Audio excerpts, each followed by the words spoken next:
Between 1897 and 1899, roughly 100,000 people attempted the deadly journey to the Klondike goldfields, facing avalanches, starvation, freezing temperatures, and deadly rapids. The journey was brutal and merciless, with fewer than 30,000 even making it to Dawson City, and only about 200 actually striking it rich. Here's what life was really like for those who risked everything on the deadliest trail in America. If you fall asleep to these, hit subscribe. Also, comment where you're listening from. Got people from New York to Berlin last time. Kinda cool thinking we're all drifting off together. Alright, tonight it's the Klondike Gold Rush. But hold on, get yourself comfortable first.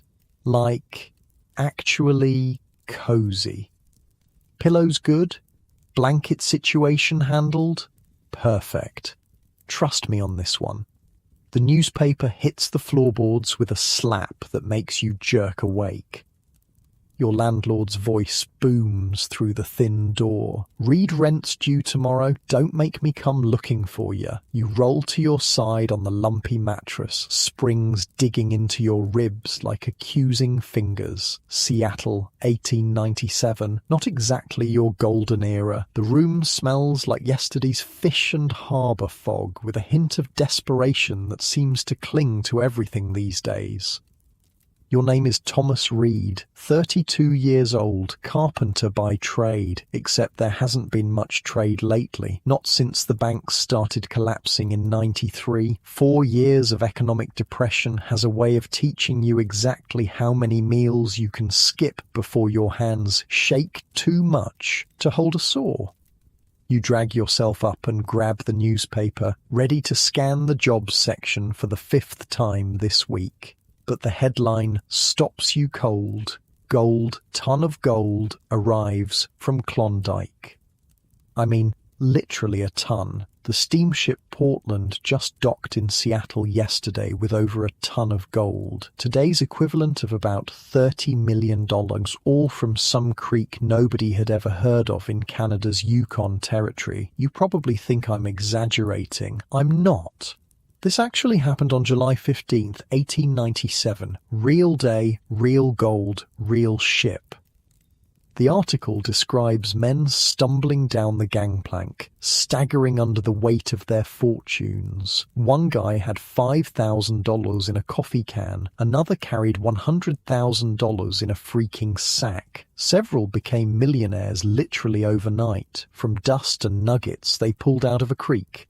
Your fingers leave sweat marks on the newspaper as you read how it only took these guys a year in the Yukon to make more than you could earn in 10 lifetimes of carpentry. Sounds like horse shit to me, says Frank Porter, appearing at your doorway. He's a fellow tenant, burly iron worker who hasn't worked iron in months. It's real, you tell him, passing the paper. Look at the photographs. Frank whistles low. Jesus, that one fella's barely holding up his sack of gold. Says here they couldn't find enough men to carry it all off the ship. Makes you think, doesn't it? You say. Frank's eyes meet yours, and you both know what the other is thinking. In 1897, there's a popular song called Everybody's Working But Papa. That's America right now. Unemployment as high as 43% in some places. Men sleeping in alleys, bread lines stretching for blocks. And then suddenly, gold. Not like the California strike that was already played out. This was fresh, new, untapped. Frank hands the paper back. I heard they're calling it a stampede, thousands already booking passage north. The street outside is already different. You can feel it just looking out the window. Men rushing past with a new energy, the scent of possibility cutting through Seattle's usual damp resignation. My cousin says tickets to Alaska are already selling out, Frank adds. Ships that haven't been in water for years suddenly getting patched up and pressed into service. You thinking about it, you ask. Frank snorts. With what money? Takes a small fortune just to get outfitted proper. He's right about that. The newspaper says the Canadian Mounties won't let anyone cross without a literal ton of supplies, a year's worth of food, proper gear for Arctic conditions, tools, the works. But here's the thing about desperation. It makes math very creative. 3 hours later, you're standing in your sister Margaret's kitchen explaining your brilliant plan while she looks at you like you've suggested swimming to China. "You want to go where?" she asks, pausing with a dish rag in her hand. "The Yukon," you repeat. "The Klondike, where they found the gold." Her husband, Robert, looks up from his coffee. "With what money, Thomas?" This is where it gets awkward. "Well, I was thinking perhaps you might—" "No," Margaret cuts you off. "Absolutely not. We have 3 children to feed. And I'll pay you back 10 times over," you insist. "Look at the paper. These men are coming back with fortunes." "These men," Robert says carefully, "are experienced miners and outdoorsmen. You're a carpenter who gets winded climbing the stairs." "Ouch, but not wrong. I'm strong enough," you insist, "and I can build anything that's got to be useful up there." Margaret slams the dish down. "Do you have any idea what it's like up there? It's not just walking into the wilderness and picking up gold. People die, Thomas." "People are dying here too," you say quietly. "Slowly, of nothing." The kitchen falls silent except for the ticking clock. You've thought this through. You need about $600 for passage and supplies. Everything you own is worth maybe $40, but you're healthy, you're capable, and you're watching life slip away one missed meal at a time. "I read that it takes 2 weeks just to get there by boat," Margaret tries again. "And then what? Mountains? Ice? Wild animals?" "Better than tame creditors," you attempt to joke. Nobody laughs. "For 1 year," you say finally. "Give me a loan for 1 year. If I haven't struck gold by then, I'll come back and work it off." Robert and Margaret exchange looks, that silent communication of married couples. "It's madness," Margaret whispers. "It's a chance," you counter. I'm skipping ahead a bit. Let me just tell you, they eventually gave in, not happily, but they did, and they weren't the only ones. All across America, families were having this exact same conversation. Brothers lending life savings to brothers, parents mortgaging farms, wives selling wedding silver. Gold fever isn't just a saying, it's a legitimate form of temporary insanity. The next week is a blur. Seattle has transformed into a gold rush supply depot overnight. The streets are jammed with men buying supplies, outfitters price gouging anything that might be needed in the north, and con men selling maps to secret gold spots. You're at Schwabacher's Hardware trying to decide between 2 different kinds of shovels when a grizzled man in a fur hat laughs at you. "Both those are worthless where you're going," he says. You look at him. "And where exactly am I going?" "Klondike, right? Written all over your face. First timer." You bristle slightly. "And you've been?"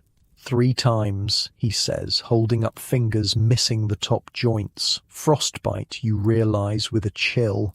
"Lost these on my 2nd trip. "Name's Harris." "Thomas Reed," you reply. "So which shovel would you recommend?" He snorts.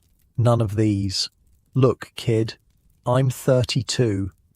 "Like I said, kid, the ground up there is frozen solid, permafrost. You don't dig it like normal dirt. You thaw it inch by inch with fire. This is news to you. Fire? You build a fire on top of the ground, let it thaw down maybe a foot, dig that out, build another fire. It can take days to go down just a few yards." Your heart sinks a little. Nobody mentioned this part. "But that's only in winter, right?" you ask.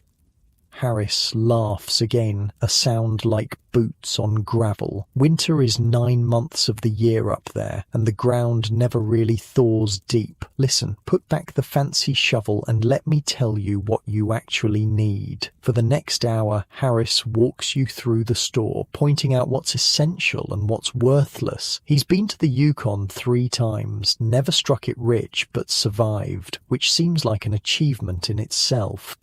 Most important thing, he says, good boots, the best you can afford. Men lose toes up there like they're shedding skin. You swallow hard. And the gold? Is it really as plentiful as they say? Something flickers in Harris's eyes, something between hunger and warning. I've seen nuggets, the size of walnuts, just sitting in creek beds, he says quietly. But I've also seen men work for months and find nothing but mud and misery. The Yukon doesn't give up her gold easy. You keep running into Harris over the next few days as you gather supplies. There seems to be an invisible community forming, men preparing for the journey, sharing tips, warnings, rumours. Some have been mining for years. Others, like you, couldn't tell gold from pyrite, but are willing to learn fast. You taking the White Pass Trail or Chilkoot? Harris asks over whiskey in a crowded saloon. You've been studying the maps. Everyone has to go to either Skagway or Dyer in Alaska by ship, then cross the coastal mountains to reach the headwaters of the Yukon River, which eventually leads to the gold fields. Chilkoot seems shorter, you reply. Harris nods. Steeper, though. Nearly straight up in places. But White Pass has turned into a mud pit with all the horses. They're calling it Dead Horse Trail now. Dead horse? Animals dying by the dozen, worked to death, breaking legs in the mud. The worst parts of the trail, you're literally walking on horse carcasses. You stare at your whiskey. Jesus. The Chilkoot's the smart choice for a man travelling light, Harris confirms. Just your own 2 feet to worry about. That night, back in your room, you spread out everything you've purchased on the floor. The Mounties won't let anyone cross the border without proof they're carrying a year's worth of supplies, no exceptions. Your pile includes 400 pounds of flour, 200 pounds of bacon, 100 pounds of beans, 25 pounds of dried vegetables, 25 pounds of coffee, 25 pounds of sugar, 25 pounds of dried fruit, a year's supply of matches, a gold pan, a shovel, an axe, a saw, a knife, cooking equipment, Arctic-rated clothing, boots, the best you could afford, tent, blankets, ropes. It all adds up to over 1,000 pounds of gear, and you'll be carrying every ounce of it yourself in multiple trips up a mountain trail that rises 3,500 feet in just 30 miles. You sit on your bed, suddenly overwhelmed. What the hell are you thinking? You've never even been camping before. There's a knock at the door. It's Frank. Got my ticket, he says, holding up a steamship passage to Alaska. Sold everything I own and borrowed the rest from my brother. You're going? You ask, surprised. We're going, he corrects you. SS Queen, leaving in 2 days. I got you a ticket too. Frank, I can't pay you back until we're rich, he finishes. I know, but 2 have better odds than 1, right? Besides, who else is going to make sure you don't fall off a mountain? 2 days. Just 2 days to say goodbyes, finish gathering supplies, and prepare for a journey that many won't survive. That night, you can't sleep. Your mind keeps circling through what lies ahead, the ship journey, the mountain pass, building a boat, riding rapids, finding a claim, mining in frozen ground, and somewhere at the end of it all, gold, freedom, a future, or death. Plenty of men will find only that. The night before departure, you have dinner at Margaret's house. The children are unusually quiet, watching you like you might disappear if they blink. I still think you're crazy, Margaret says, but she's made your favourite meal and packed extra socks in your gear. Probably am, you admit, but better a crazy chance than a certain slow decline. You write, she demands, every chance you get. I promise. Robert hands you a small leather pouch. It's a compass, belonged to our father. You swallow hard. I'll bring it back. Bring yourself back, Margaret says firmly. Morning comes too quickly. The docks are chaotic. Hundreds of gold seekers crowding gangplanks, mountains of supplies being loaded, families saying tearful goodbyes. The air smells of sea salt, coal smoke, and possibility. The SS Queen looks worryingly small for the journey ahead. A coastal steamer pressed into service for the Alaska route. Word is that any vessel that can float is now carrying stampeders north. They say we're packed in worse than cattle, Frank remarks as you jostle your way aboard with the bare essentials. Your main supplies are in the cargo hold. Cattle get slaughtered at the end of their journey, you reply. Let's hope the comparison ends there. The ship's whistle blows, deep and mournful.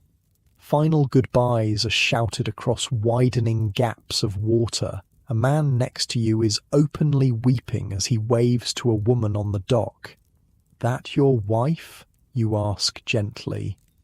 Oh, my mother, he says, wiping his eyes. He can't be more than 20. She thinks I'm going to die up there. You don't know what to say to that. None of you know which ones will make it back. The Seattle shoreline slowly recedes, the familiar becoming distant. You're on your way to the Klondike, to the gold, to whatever fate awaits in the frozen north. Harris appears beside you at the railing. Last chance to turn back, he says with a crooked smile. Ship's already sailing, you point out. True enough. He spits into the water. Well, Reed, hope you're ready, because the real test isn't finding the gold. What is it then? His eyes meet yours, serious now, surviving long enough to spend it.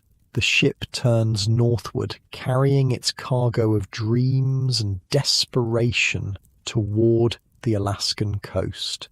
2 weeks of open ocean before you reach Dyer. Then the real journey begins. You have no idea what you've gotten yourself into, but there's no turning back now.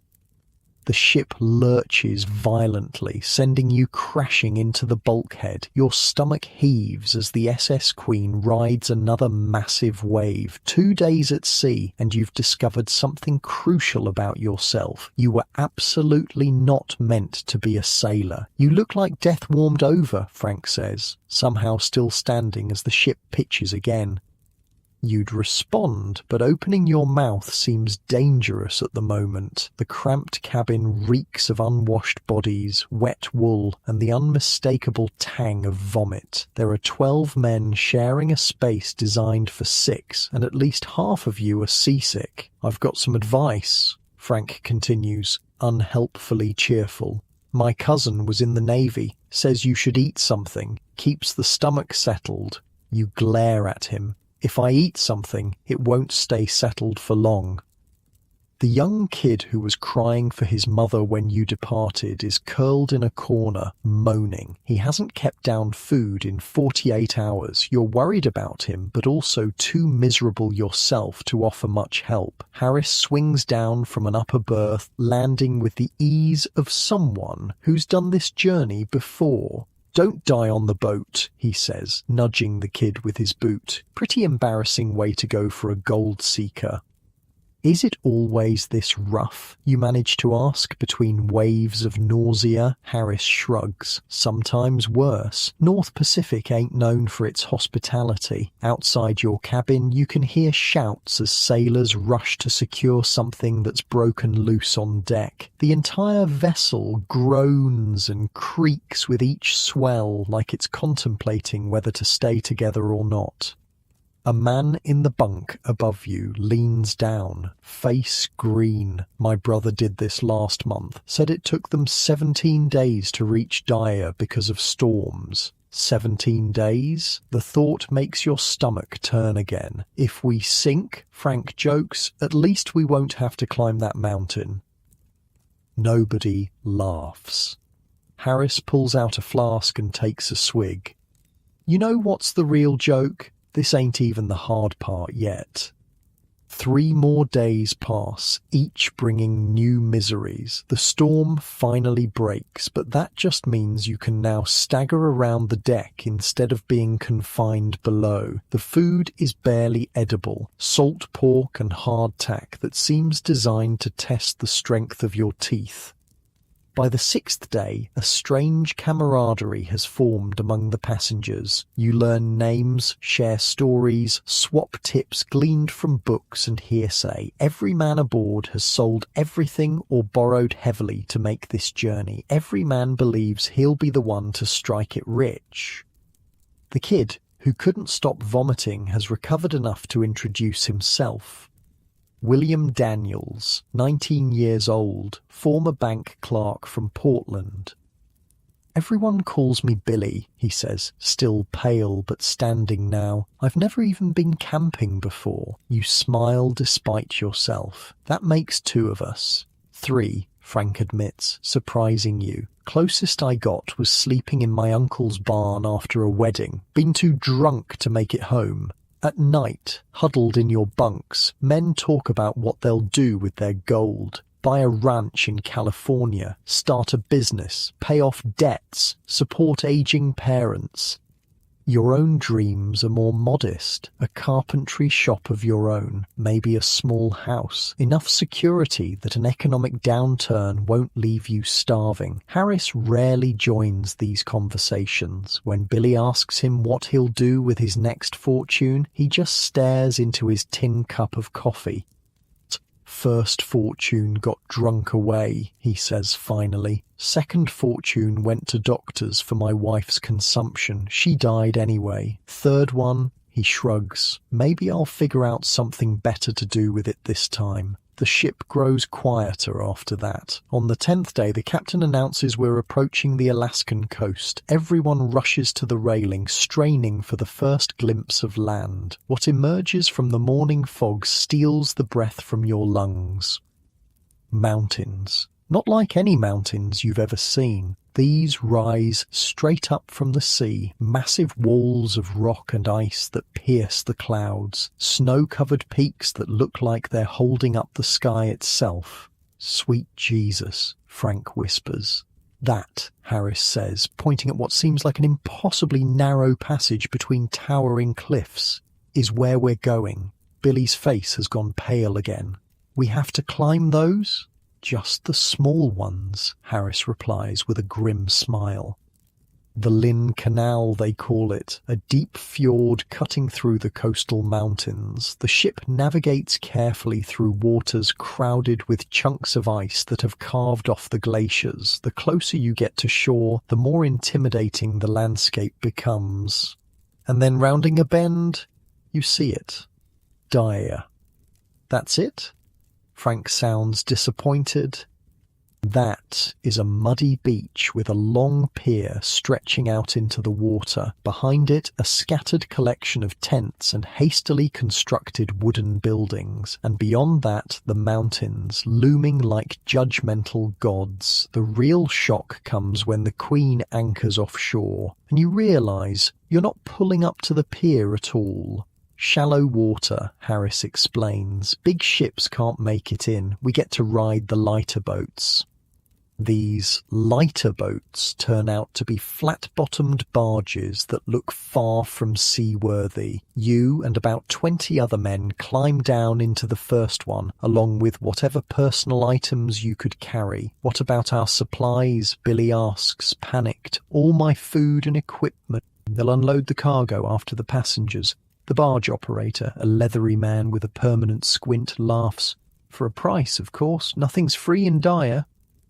He's not kidding. When you reach shore, the chaos is immediate. Hundreds of men are crowded on the beach, arguing with boat operators and local natives about transport prices. Mountains of supplies are piled haphazardly on the muddy ground. Dogs bark, men shout, and everything smells of salt water, mud, and unwashed humanity. "Welcome to Alaska," Harris says dryly.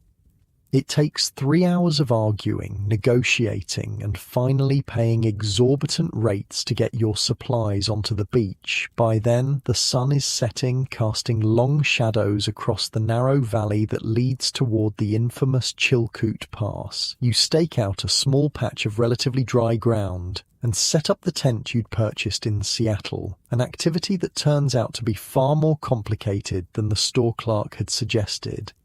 "You've got it inside out," Frank points out after watching you struggle for 10 minutes. "I know that," you lie, flipping the canvas in frustration. Harris, who set up his own shelter with practiced efficiency, walks over with a steaming tin cup. "Coffee?" he offers. "Got a fire going." You accept gratefully. The evening air has a bite to it, colder than any Seattle night even though it's still summer. The coffee burns your tongue but sends warmth spreading through your chest. "What happens now?" you ask Harris. He gestures toward the valley. "Tomorrow we start hauling our gear toward the pass. First stop's a place called Finnegan's Point, about 6 miles in. Then it's Canyon City, then Sheep Camp. That's the last stop before the summit." "And we carry everything ourselves." Billy has joined you by the fire, clutching his own cup of coffee like it might try to escape. Harris nods.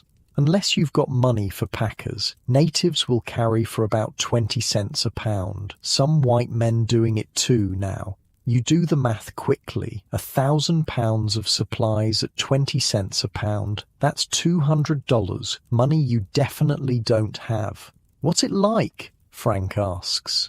"The trail?" Harris stares into the fire. "First part's not so bad. Gets worse as you go. The summit," he shakes his head. "The summit's something else. We've heard it's steep," you prompt. "Steep?" Harris laughs, but there's no humor in it. "It's damn near vertical in places. They've cut steps into the snow and ice. Imagine climbing a ladder made of ice, carrying 100 pounds on your back with a line of men behind you who'll trample you if you slip." Sleep comes fitfully that night. The ground is hard, the tent leaks slightly, and every few hours ship's whistles announce new arrivals. More men, more dreamers, more fools, perhaps. Morning reveals a transformed Dyer. Overnight, at least 3 more ships have arrived, disgorging hundreds of stampeders and tons of supplies. The beach is now a maze of tents, crates, sacks, and men frantically organizing their outfits. "We should get moving," Harris advises over a breakfast of bacon and hardtack. "Trail gets more crowded every day." Getting moving turns out to be a relative term. First, you have to decide what to carry on your first trip. The strategy, Harris explains, is to move your supplies in stages. Carry what you can to the first camp, return for more, repeat until everything is at that camp, then start moving it all to the next one. Some men make 30 or 40 trips over the pass before they've moved their full outfit, he says. 40 trips over a mountain. The magnitude of the task ahead begins to sink in. You decide to carry about 80 pounds for your first load, mostly food staples secured in waterproof sacks. Frank manages to hoist about the same. Billy, smaller and less accustomed to physical labor, struggles with 60 pounds. "Don't overdo it," Harris warns as the young man staggers under his pack. "Better to make more trips than to injure yourself on the first day." The trail begins innocuously enough, a muddy path winding alongside the Taiya River, which rushes with snowmelt from the mountains. The terrain is flat at first, the walking merely unpleasant rather than torturous. That changes rapidly. 2 miles in, the valley narrows. The trail climbs away from the river, ascending through dense forest. Roots and rocks make every step treacherous. The weight on your back seems to double with each hour. Your shoulders burn, your legs tremble. This is the easy part, Harris reminds you cheerfully when you stop to catch your breath. Men pass you going both directions, some heading toward the pass with heavy packs, others returning for their next load. Most nod in silent solidarity. A few offer encouragement. The really experienced ones don't waste breath on either. You encounter your first casualty about 4 miles in, a man sitting by the trail, boot off, foot swollen to twice its normal size. "Or stepped in a hole," he explains grimly. "Heard it snap." "Can you walk?" Frank asks. The man laughs bitterly. "Sure, all the way back to Seattle. There's nothing you can do for him. No doctors out here, no horses, no carts. If you can't walk, you can't continue." "Someone will help him back to Dyer," Harris says as you move on, but his tone suggests he's not entirely convinced. By late afternoon, your pack feels like it's filled with anvils instead of flour and beans. Your shoulders are raw. Each step requires conscious effort. Sweat soaks your clothes despite the cool air. There, Harris points ahead. Finnegan's Point. It's little more than a clearing where the valley widens slightly. Dozens of tents are already pitched. Men cook over small fires or sort through supplies. Others collapse in exhaustion. Some are already heading back down the trail for their next load. You drop your pack with a groan of relief. 6 miles. Just 6 miles. And you feel half dead. "How far to the pass from here?" you ask Harris. "About 24 more miles," he says. "Gets steeper with every one." Frank falls to the ground beside his pack. "And we have to do this, 30 more times?" "Give or take," Harris confirms. Billy arrives last, his face flushed, breathing hard. He drops his pack and immediately vomits into the bushes. "You'll get your trail legs soon enough," Harris tells him, not unkindly. Everyone does, or they go back. You set up your tent, force down some food, and try not to think about tomorrow's return trip to Dyer. Instead, you study the other stampeders. There's a strange efficiency developing among them. Men are forming informal partnerships, watching each other's supplies, sharing information about trail conditions. You see a group that's devised a clever pulley system to help get packs on their backs without assistance. "Smart," Harris observes, following your gaze. "Up here, you adapt or you fail." Despite your exhaustion, you struggle to sleep that night. Your body aches in places you didn't know could ache. The sounds of the camp, men snoring, coughing, occasionally crying out in their sleep, keep you drifting in and out of consciousness. Morning comes too soon. After a quick breakfast, you head back down the trail toward Dyer, your pack now empty. The return journey is faster but still taxing. Your muscles protest every step. In Dyer, the scene is even more chaotic than before. New ships have arrived. The beach is an obstacle course of supplies, animals, and men. You locate your cached supplies, select your next load, and prepare for the return trip to Finnegan's Point. As you're adjusting your pack, a commotion breaks out nearby. A team of horses has bolted while being unloaded from a barge. They charge through the crowded beach, dragging a half-secured cart behind them. Men dive out of the way. Supplies go flying. The horses, panicked, head straight toward a stack of crates, your crates. Frank shouts a warning, but it's too late. The horses plow into the pile, sending your carefully packed supplies tumbling. One crate splits open, spilling precious flour into the mud. "No," Billy rushes forward, trying to salvage what he can. The horse's owner, a red-faced man in a filthy coat, finally manages to get control of his team. He offers no apology, just a shrug before leading the animals away. "Son of a bitch," Frank seethes. "Welcome to the Gold Rush," Harris says, helping Billy scoop mud-soaked flour back into a sack. "Rule 1, always secure your cash." You've lost maybe 20 pounds of flour. Not devastating, but every pound counts when you're required to have a year's supply. "We can replace it in sheep camp," Harris suggests. "Price is a highway robbery, but there are outfitters all along the trail now." You spend the rest of the day making the return trip to Finnegan's Point with your second load, then back to Dyer for a third. By the time you make camp that evening, every muscle in your body is screaming. Your boots have rubbed blisters on both heels. Your hands are raw from adjusting pack straps, and you've covered just 6 of the 30 miles to the pass. "It gets easier," Harris says, passing around a flask of whiskey as you all sit by the fire. "Body adjusts."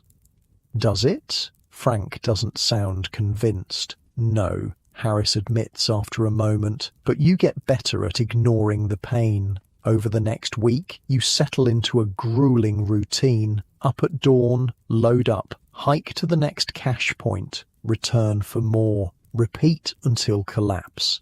Each day, you push a little further along the trail.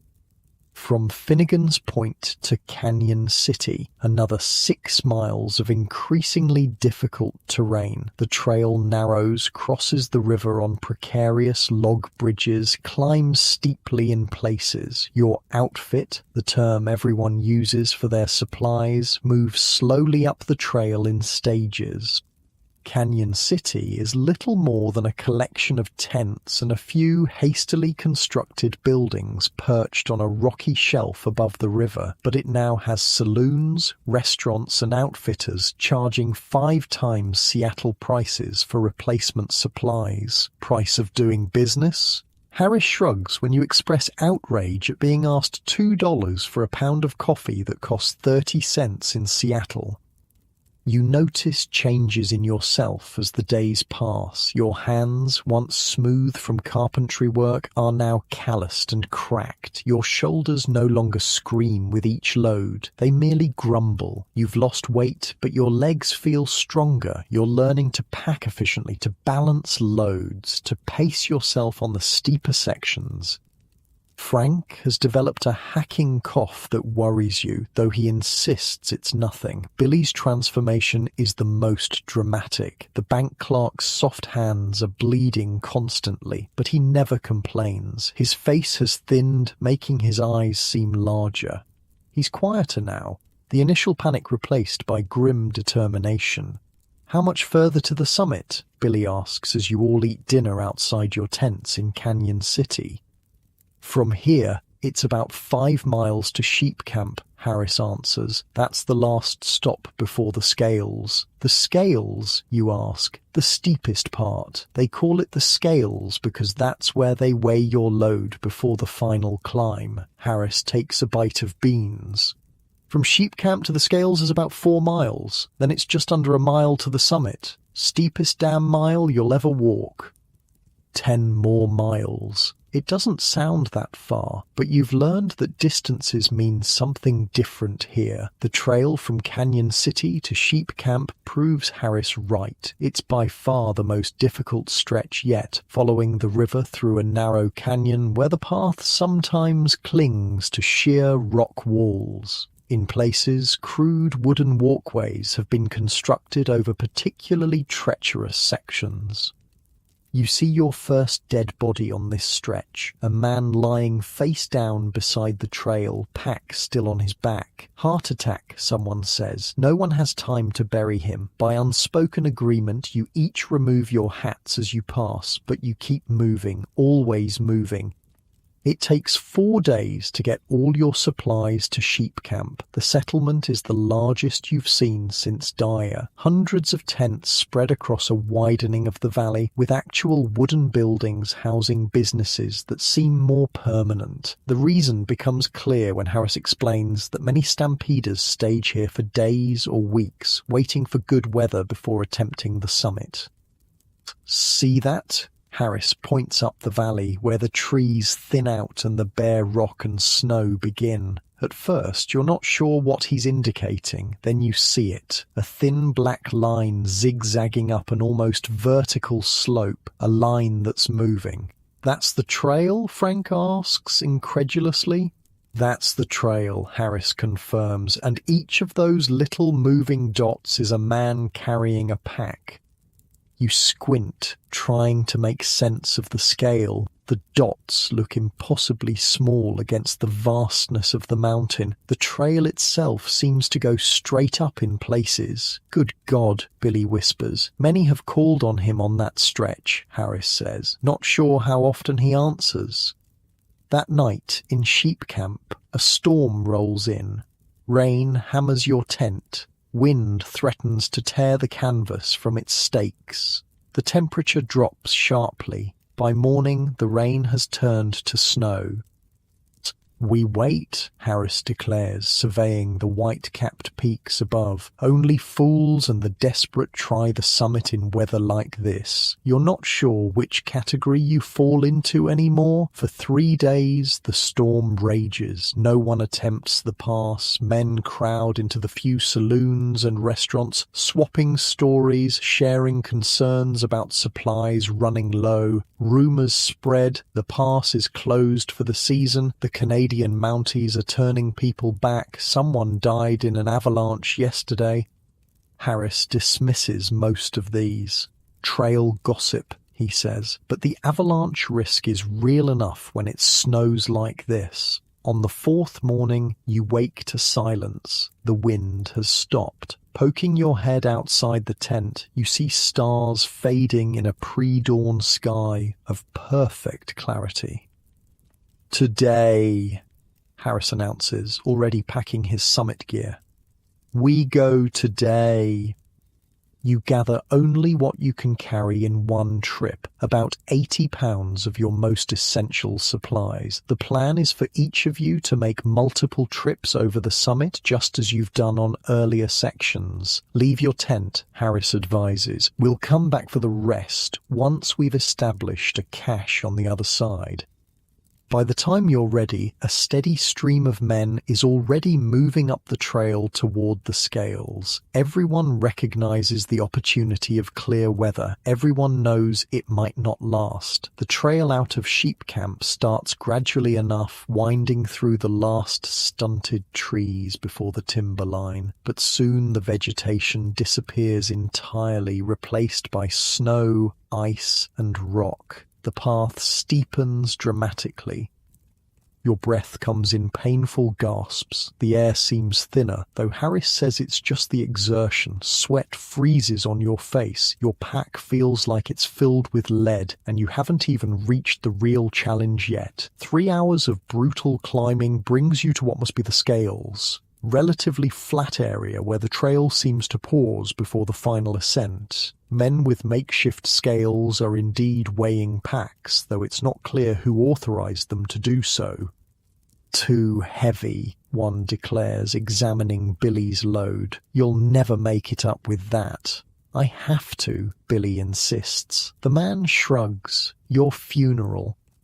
You look up at what awaits. The infamous Chilkoot Pass. From here, it's clear why Harris called it damn near vertical. The trail is literally a staircase chopped into the snow and ice, rising at an angle that seems impossible for a laden man to climb. It stretches up and up, disappearing into a notch between peaks that marks the summit and the Canadian border, and the stairs are packed with men moving slowly upward in a continuous line like ants climbing a wall.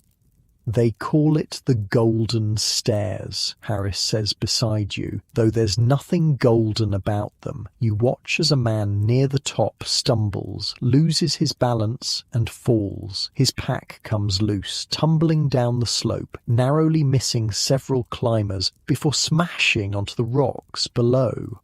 Somehow, the man himself manages to catch himself, clinging to the steps as those behind him carefully maneuver around. That's about a year's wages he just lost, Harris remarks. And almost his life, you add. Harris just nods. Ready? No, you're not ready. Looking at that final climb, you're not sure you'll ever be ready, but Frank is already adjusting his pack. Billy, pale but determined, is doing the same. So you hoist your load, tighten the straps until they bite into your shoulders, and take your place in the line of men preparing to ascend the Golden Stairs. The final test is about to begin. The first step onto the Golden Stairs nearly breaks you. Your boot slips on ice polished smooth by thousands of feet before yours. For one heart-stopping moment, you're certain you're going down, taking a dozen men with you. Somehow your hand finds a grip on the crude rope strung alongside the steps. You steady yourself, breathing hard. One step, Harris grunts from behind. Then another. Don't think about the top. One step, then another. Your world narrows to the ice beneath your feet and the back of the man in front of you. The pack tries to pull you backward with each movement. 80 pounds doesn't sound like much until it's actively trying to kill you. The line moves with excruciating slowness. No one can pass, no one can rest. To step out of line means to yield your spot, which might mean hours more waiting. So you keep climbing, though your legs burn and your lungs feel like they're filling with broken glass. 20 minutes in, the man ahead of you stops suddenly. The whole line grinds to a halt. What's happening? You call forward. The word comes back down the line. Fallen pack, blocked trail. You take the moment to catch your breath. Sweat pours down your back despite the freezing temperature. You don't dare look down, or up for that matter. Better not to know how far you've come or how far you have to go. Doing all right, Reed? Harris asks. You manage a grunt that might pass for yes. The line starts moving again. Step. Breath, step, breath. Men curse, men pray, men count steps aloud like it's the only thing keeping them sane. Maybe it is. An hour into the climb, your body is screaming for rest. Your shoulders are on fire where the pack straps dig in. Your thighs quiver with each step, yet all around you men keep climbing. So you climb too. Billy is somewhere ahead, Frank somewhere behind. You've lost sight of both in the single file trudge upward. It's just you, the mountain, and hundreds of strangers all fighting the same battle. The wind picks up, sending needles of ice against your exposed face. Your beard, which you haven't bothered to shave since Seattle, is crusted with frozen breath. The fingers gripping the guide rope have lost all feeling. Almost halfway, someone shouts encouragingly. You could kill that man with your bare hands if you had the energy to reach him. 2 hours in, a commotion erupts further up the stairs. Shouts, a scream. The line stops again. Man down, comes the call. Heart gave out. They're passing him down the line, hand to hand, a limp form being carefully manoeuvred past the ascending climbers. When the body reaches you, you see his face, blue-tinged, eyes staring at nothing. He looks about 60, though it's hard to tell beneath the frost-crusted beard.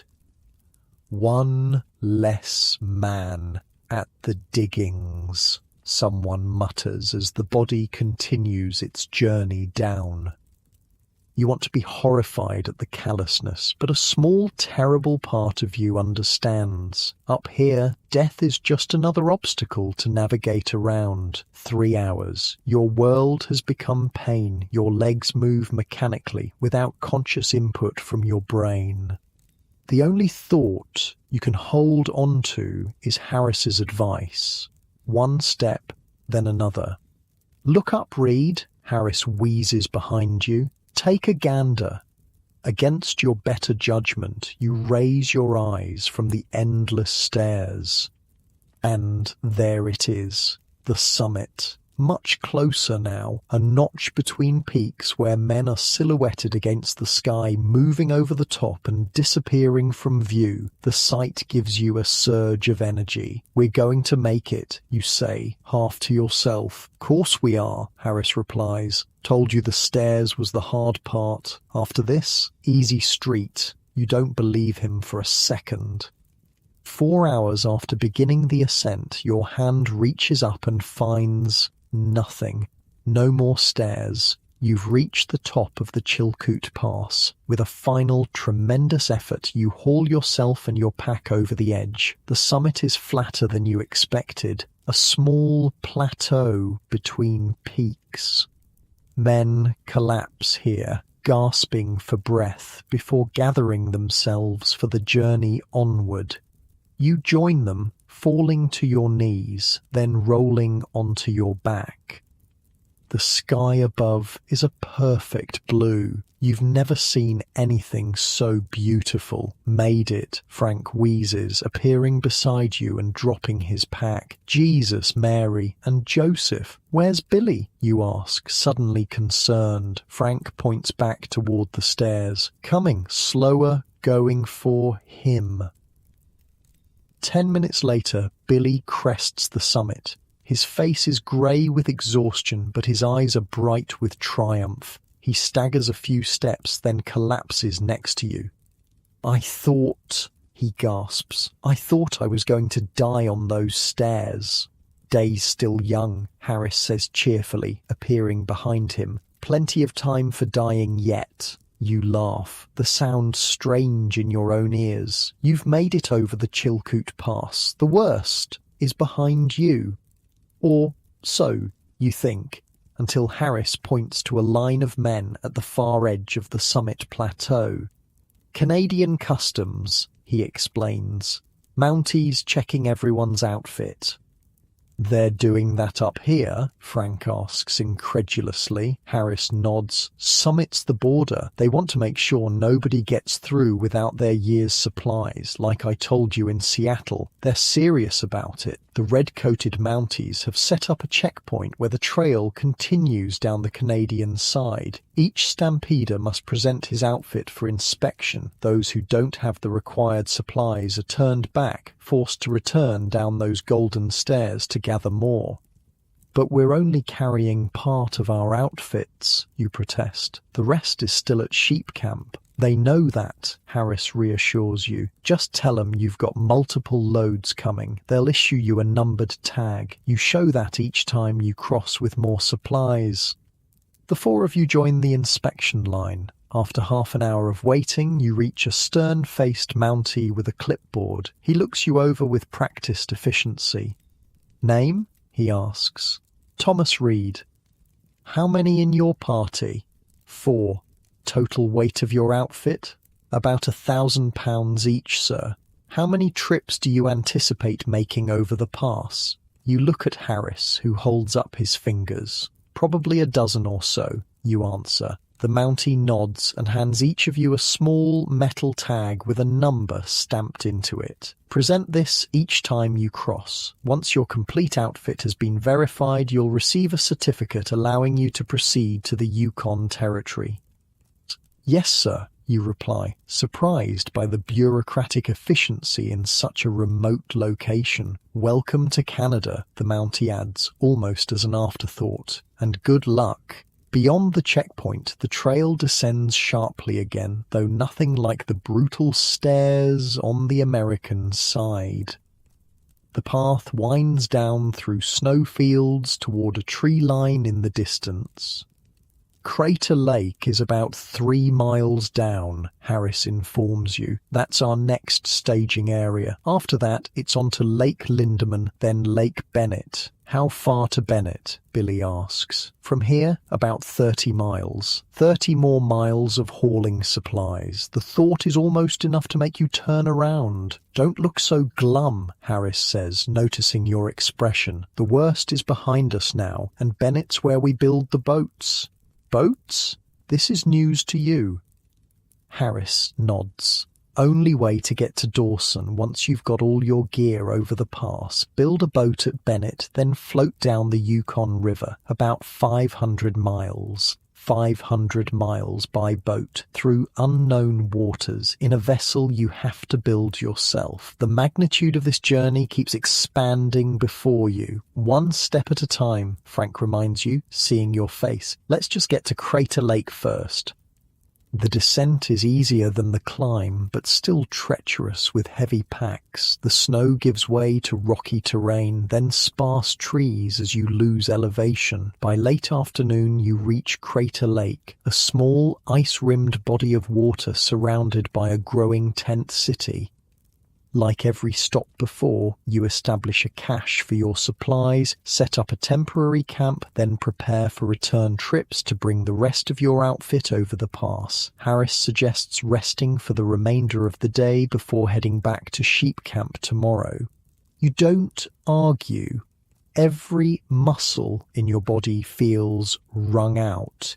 You manage to help set up the tent and heat some beans before collapsing into an exhausted sleep. Morning brings fresh pain as your abused body protests even the simplest movements, but there's no choice but to continue. You leave most of your gear at Crater Lake and begin the trek back to sheep camp for your next load. Heading down the Golden Stairs proves almost as challenging as going up, just in different ways.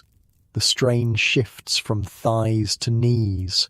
The constant braking motion sends shooting pains through your shins. Men pass you going both ways, up with fresh loads, down for more. It takes 3 days to get back to sheep camp, gather your next loads, and return to the summit. The Mountie checks your tag, nods, and waves you through once more. You make the descent to Crater Lake for the second time, add the new supplies to your cache, then turn around again. This becomes your life. Up and down. Up and down. Load after load. The days blur together in a haze of exhaustion and pain. Your world narrows to the trail, the weight on your back, and the next step forward. On your 6th crossing of the summit, you hear rumours of disaster. An avalanche has struck the trail just below sheep camp, burying dozens of stampeders. Was anyone we know there? You ask Harris anxiously when you meet him at Crater Lake. He shakes his head. Don't think so, but they're saying 60, maybe 70 men died. The news is sobering. Nature, it seems, is an even more formidable gatekeeper than the Mounties, yet the line of men crossing the pass never diminishes. If anything, it grows longer as more ships arrive in Dyer and Skagway. By your 9th crossing, you're moving the last of your supplies over the summit. The Mountie with the clipboard checks your tag one final time, then hands you each a certificate. You're cleared for the Yukon territory, he announces. Good luck at the diggings. From Crater Lake, you begin moving your complete outfit toward Lake Bennett, where you'll build your boats. The terrain is less steep now, but still challenging. A series of smaller lakes connected by portages. Lake Lindeman comes first, a long, narrow body of water nestled between mountains. Some stampeders are already building boats here, unwilling to make the final portage to Bennett, but Harris advises against it. Lindeman empties into Bennett through rapids that'll tear a poor boat to pieces, he explains. Better to make the final haul and build at Bennett itself. So you continue, moving your supplies in multiple trips along the shores of Lindeman, then over a rocky ridge to the final destination, Lake Bennett. The journey from summit to Bennett takes another 2 weeks of relentless labour. Bennett is like nothing you've seen before. The narrow end of a long lake stretching northward, its shores have been transformed into a vast construction yard. Thousands of men are busy felling trees, sawing planks, and building boats of every conceivable design. The air rings with hammers, saws, and occasional curses. My God, Billy breathes when you crest the final rise and see the lake spread before you. It's like a city of boats, Frank agrees. Harris surveys the scene with a practiced eye. We need to find a spot with good timber nearby, and we'll need to build a saw pit. A what, you ask? Saw pit. One man stands below, one above. You work a long saw between you to cut planks from logs, unless you've got money for the sawmill. You follow his gaze to where a steam-powered sawmill has been set up near the water's edge. A long line of men wait with logs, ready to pay exorbitant prices to have them cut into usable lumber. We'll do it ourselves, you decide. Money is running too short for luxuries. You find a spot about 100 yards from the shore, close to a stand of spruce trees suitable for boat building. By nightfall, you've established your final camp and secured your supplies. That evening, sitting by the fire, you try to process how far you've come. From Seattle to Dyer, up the Chilkoot Pass, across the lakes to Bennett, and all while carrying 1,000 pounds of supplies on your back, piece by piece. So we build boats next, you say to Harris. How long will that take? He considers. Depends how good we are. 2 weeks, maybe 3. Need to fell trees, cut planks, shape them, seal everything tight. It's not simple work. I'm a carpenter, you remind him. I know wood. Buildings don't float, he replies, but there's respect in his tone. Still, that'll help. And after the boats? Billy asks. After we build 'em, we ride 'em. Harris gestures northward, down the length of Lake Bennett. Lake leads to the Yukon River system, about 500 miles of water between here and Dawson City. Any more mountains to climb? Frank asks, rubbing his still aching shoulders. Nope, but there's the White Horse Rapids to get through. They've claimed plenty of boats and men. Of course there are rapids, you sigh. The next morning, boat building begins in earnest. First task, creating a saw pit. You and Frank dig a trench about 6 feet deep and 8 feet long, reinforcing the sides with logs to prevent collapse. This will allow one man to stand below while another stands above, working together to saw logs into planks. Next, you select suitable trees and begin the laborious process of felling them with axes and saws. Each tree must be limbed, cut to length, then lowered into the saw pit for processing into planks. It's exhausting work, but your carpentry skills prove valuable. Harris, who's built boats before, takes charge of the design.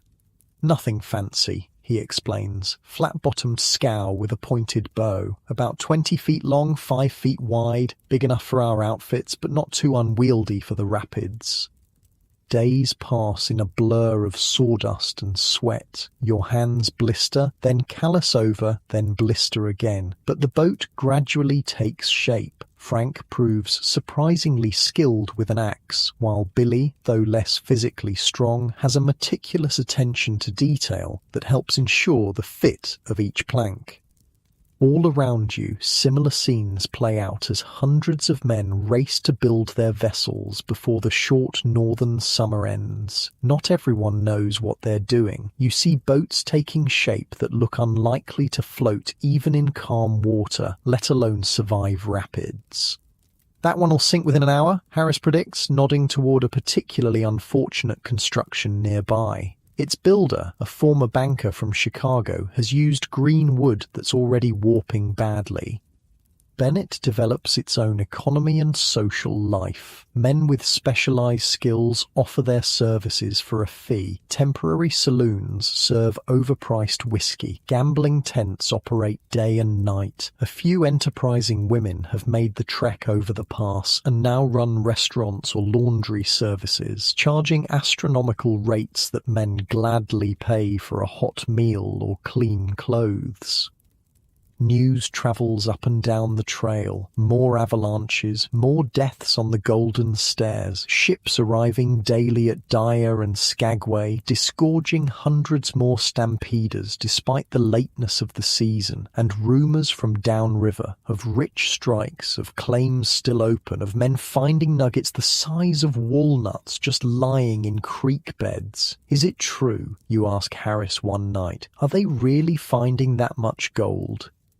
He pokes the fire thoughtfully. Some are, most aren't. That's how it always goes. 2 weeks into the boat building, disaster strikes. A sudden storm blows in from the mountains, bringing driving rain that turns the entire shore into a muddy quagmire. Worse, the rising water threatens many of the camps and partially completed boats. You work through the night, moving your supplies to higher ground and securing your half-built boat with ropes and stakes. Others aren't so lucky. The storm claims dozens of boats and damages countless supply caches. One man near your camp loses nearly all his flour when his tent collapses in the mud. "That's it for me," he announces the next morning, surveying the sodden remains of his outfit. "I'm heading back to Seattle." After nearly 2 months of backbreaking labour to get this far, he's giving up. But you can't really blame him. Without adequate supplies, the Mounties won't let him continue to the gold fields. And even if they would, it would be a death sentence to attempt the winter without proper food and equipment. The storm delays your boat building by several days, but eventually you're back at work. The vessel takes shape plank by plank. Harris shows you how to caulk the seams with oakum, then seal them with pitch to make the boat watertight. "Green lumber's gonna shrink," he warns. "We'll need to check for leaks constantly once we're on the water." By the 3rd week, your boat is nearly complete. It's not beautiful, but it's solid and spacious enough for 4 men and their supplies. You've even added a small mast and sail, though Harris says the Yukon's current will do most of the work. "Just need a name now," Frank says, surveying your creation. "Tradition says it should be a lady's name," Harris offers.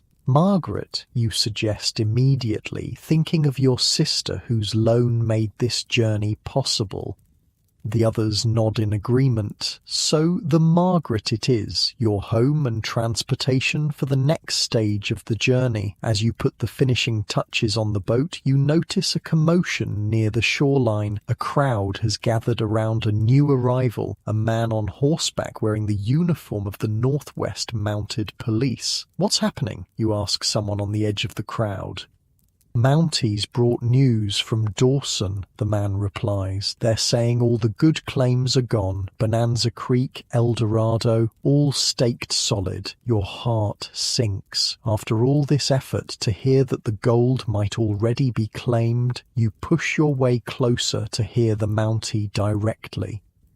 "It's true the original creeks are fully staked," he's saying to the anxious crowd, "but new discoveries are being made regularly. There's plenty of ground yet to prospect, and men are needed for work. Carpenters, in particular, can earn $15 a day in Dawson." $15 a day for carpentry work. That's more than you made in a week in Seattle. "So it's not all bad news," Frank says when you report back to your camp. "Might not find gold, but we won't starve. You agree?" The next day, you finish the Margaret. With considerable effort, the four of you drag her down to the water's edge and launch her into Lake Bennett. She floats, no obvious leaks, a small victory that feels enormous after weeks of labor. Now it's time to load your supplies. Everything must be carefully stowed to balance the boat and keep the cargo dry. It takes an entire day to load properly, securing items with ropes and canvas. That night, you're last on shore, you join other stampeders around a large bonfire. Men who were strangers weeks ago are now familiar faces. You've all shared the same trials, the same exhaustion, the same determination. Someone produces a fiddle, another has a harmonica. Music drifts across the lake as stars appear overhead. Men talk of what awaits in Dawson, the gold, the opportunities, the future. "We leave at first light," Harris announces as you return to your camp. 500 miles of river between us and Dawson. If all goes well, we'll be there in 2 weeks. "And if all doesn't go well?" Billy asks. Harris just shrugs. "Then we deal with that too." You lie awake in your tent, listening to the lap of waves against the shore. Tomorrow you'll board the Margaret and commit yourself to the Yukon River. A journey through wilderness few white men have ever seen. You've already overcome so much. The mountain, the cold, the back-breaking labor. But something tells you that the river might present challenges all its own. Sleep eventually comes, bringing dreams of gold nuggets the size of walnuts just waiting to be picked up from creek beds. If only it could be that easy. Dawn breaks over Lake Bennett with a pink glow that turns the water to rose gold. A good omen, perhaps, or just pretty light on very cold water. You're already awake, too keyed up to sleep. Today you set sail on a boat you built with your own hands, heading into wilderness most folks will never see. All along the shoreline, other stampeders are making final preparations. Some boats have already pushed off, tiny against the vastness of the lake. One vessel catches your eye, an elaborate 2-story affair with glass windows and what looks like a stove chimney poking through the roof. "Or some people got more money than sense," Harris observes, following your gaze. "Fancy boats just more weight to maneuver in the rapids, probably sink at the first rough water." Frank emerges from the tent, coughing that deep, worrying cough that hasn't improved since you left the coast. "You all right?" you ask. He waves off your concern. "Just the damp. I'll be fine once we get moving." Billy is the last to rise, still rubbing sleep from his eyes as you all share a breakfast of coffee and bacon. He's changed so much from the frightened bank clerk who boarded the ship in Seattle, leaner, quieter, with a determined set to his jaw that wasn't there before. "Ready to be gold miners?" he asks with a half smile. "Ready to stop carrying stuff on my back," Frank replies. The Margaret sits at the water's edge, loaded and waiting. She's not pretty, a flat-bottomed scow with a slightly pointed bow, rough-hewn planks sealed with pitch. But she's yours, and she'll float, and that's all that matters now. You push off just after sunrise, joining a loose flotilla of boats heading north across Lake Bennett. The lake stretches about 25 miles before narrowing into a river that will eventually become the mighty Yukon. The morning is calm, perfect for breaking in your sailing skills, which is fortunate since none of you really know what you're doing. "Keep her pointed straight," Harris instructs as you take the first turn at the steering oar, a long pole attached to the stern that serves as a rudder. Current's gentle here, but it'll get stronger. The boat feels alive beneath you, responding to each subtle movement of the oar. Your 1,000 pounds of supplies are carefully balanced and secured, making the Margaret ride low but stable in the water. Frank and Billy take turns at the small sail, adjusting it to catch the light breeze blowing north. Harris, who's done this journey before, keeps a careful eye on everything, offering advice and occasional corrections. "Look at that," Billy says quietly, gesturing toward the shoreline. Massive mountains rise on either side of the lake, snow-capped peaks reflecting in the still water. Spruce trees crowd the lower slopes, a deep green against the grey rock. The vastness of it makes you feel tiny, insignificant. "Makes Seattle seem awful crowded, doesn't it?" you reply. The first day passes peacefully, almost like a pleasure cruise. You make good progress, covering nearly 15 miles before making camp on a small island. Other boats cluster nearby, their campfires creating a string of lights along the shore as darkness falls. The second day brings your first challenge, a narrow channel connecting Bennett to the next lake in the chain. The current picks up here, pulling boats along at an alarming speed. Several vessels ahead of you run aground on sandbars or get caught in eddies, their crews shouting and pushing with poles to free themselves. "Keep to the center," Harris calls as the Margaret enters the channel. "Watch the water patterns." You strain at the steering oar, feeling the current grab the boat and try to spin it sideways. Frank and Billy scramble to adjust the sail while Harris stands at the bow watching for obstacles. A boat just ahead of you isn't so lucky. It hits a submerged rock with a crack that echoes across the water. The vessel tilts alarmingly, taking on water as its crew frantically tries to bail.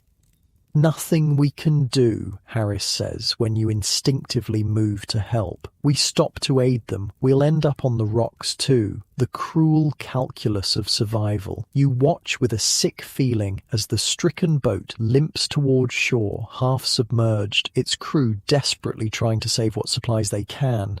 "That could have been us," Billy says quietly. "Still could be," Harris replies. "We've got much worse water ahead." That night, camped on the shore of Tagish Lake, you hear distant thunder, but the sky is clear, stars scattered like gold dust across the darkness. "That's not thunder," Harris explains. "That's the White Horse Rapids. We're still a day away, but you can hear 'em." You lie awake, listening to that ominous rumble. The White Horse Rapids. Tapan Adney, a correspondent for Harper's Weekly, had written that no fewer than 40 drownings were credited to that stretch of water. Morning brings low clouds and a stiff breeze, good for sailing but concerning for what lies ahead. You make swift progress through Tagish Lake and into the narrower Marsh Lake. The banks close in, the current strengthens, that distant rumble grows steadily louder. By afternoon, you reach a small settlement perched on the riverbank just before the rapids. Tents and rough cabins cluster along the shore. Signs advertise the services of rapids pilots, experienced men who, for a hefty fee, will guide your boat through the treacherous water ahead. "Worth every penny," insists a red-bearded man who introduces himself as McPherson, a pilot who claims to have taken 50 boats through without a single loss. "She's a wicked stretch. 4 boats lost yesterday alone." Harris pulls you aside. He's not wrong about the danger. White Horse is the worst of it. A half-mile of pure hell, but we can scout it first, see the route for ourselves. "What do you think?" you ask. "Can we make it without a pilot?" Harris considers. "I've done it before, but I was younger then, and the water level changes daily. What worked last time might not work now." The sound of the rapids is now a constant roar. Along the shore, you can see the wrecks of boats that didn't make it. Splintered wood and scattered supplies, a grim gallery of failure. "Let's at least look before we decide," Frank suggests. The four of you hike alongside the river to a high point overlooking the rapids. The sight steals your breath. The Yukon, usually hundreds of feet wide, narrows suddenly to perhaps 60 feet. The water, squeezed through this bottleneck, transforms into a churning cauldron of white foam studded with black rocks. Standing waves rise 6 feet high, crashing down with enough force to smash a boat to kindling. Jesus, Frank whispers.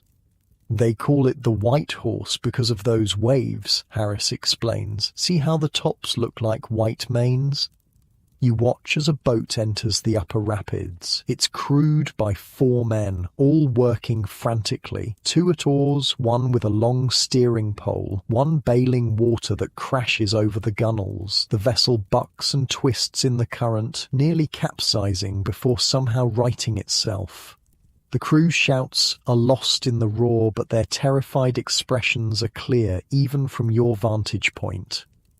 Miraculously, they make it through, their boat shooting out of the lower rapids into calmer water. The crew collapses in visible relief. Another boat follows, this one guided by what must be one of the rapids' pilots. The passage is smoother, the boat taking a clear line between the worst obstacles. "I've changed my mind," you announce. "Let's hire McPherson." No one argues. The fee is steep. $50, a significant chunk of your dwindling funds, but as McPherson points out, you can't spend money if you're dead. "We'll go first thing tomorrow," the pilot tells you. "Water's usually calmest in early morning. Tonight, secure your boat well. River can rise 6 inches without warning." That night, camped with dozens of other nervous stampeders, you drink bad whiskey around a fire and listen to horror stories of the rapids. "My brother went through last week," one man tells you. "Said a boat just ahead of him hit a rock and flipped. 4 men in the water, supplies everywhere. Only 2 made it to shore. I heard they've started recovering bodies 20 miles downriver," adds another. "Great," mutters Billy. "Just what we needed to hear before bedtime."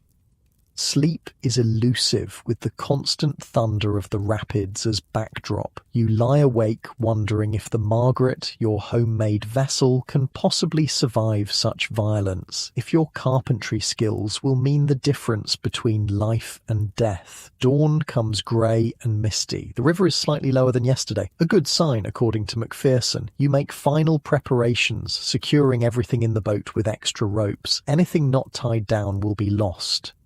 "Listen carefully," McPherson instructs as you push off from shore. "I'll be at the steering oar. Thomas, you and Frank man the side oars. You'll need to pull hard when I shout. Billy, your job is bailing. River's going to come aboard. Guaranteed. Harris, keep watch at the bow for obstacles." The current grabs the Margaret immediately, pulling her toward the rapids with frightening speed. The roar grows deafening as you approach the first drop. Your hands tighten on the oar, knuckles white. "Already," McPherson shouts, and "pull right hard." You throw your weight into the oar as the boat plunges into the maelstrom. Water crashes over the bow, soaking you instantly. The cold steals your breath. The Margaret bucks like a living thing trying to break free of your control. "Left, now!" McPherson bellows.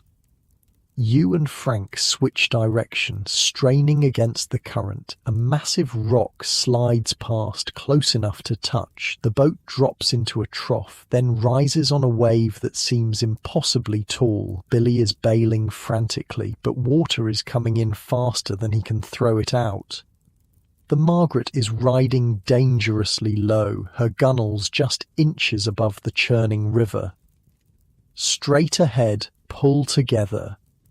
The boat shoots between 2 standing waves, taking on more water. Something cracks, a plank strained beyond its limit. Harris shouts a warning, pointing at a whirlpool forming directly ahead. Right all your strength. Your muscles scream as you haul on the oar. The whirlpool slides past to port, its sucking vortex just missing your stern. And then, suddenly, you're through.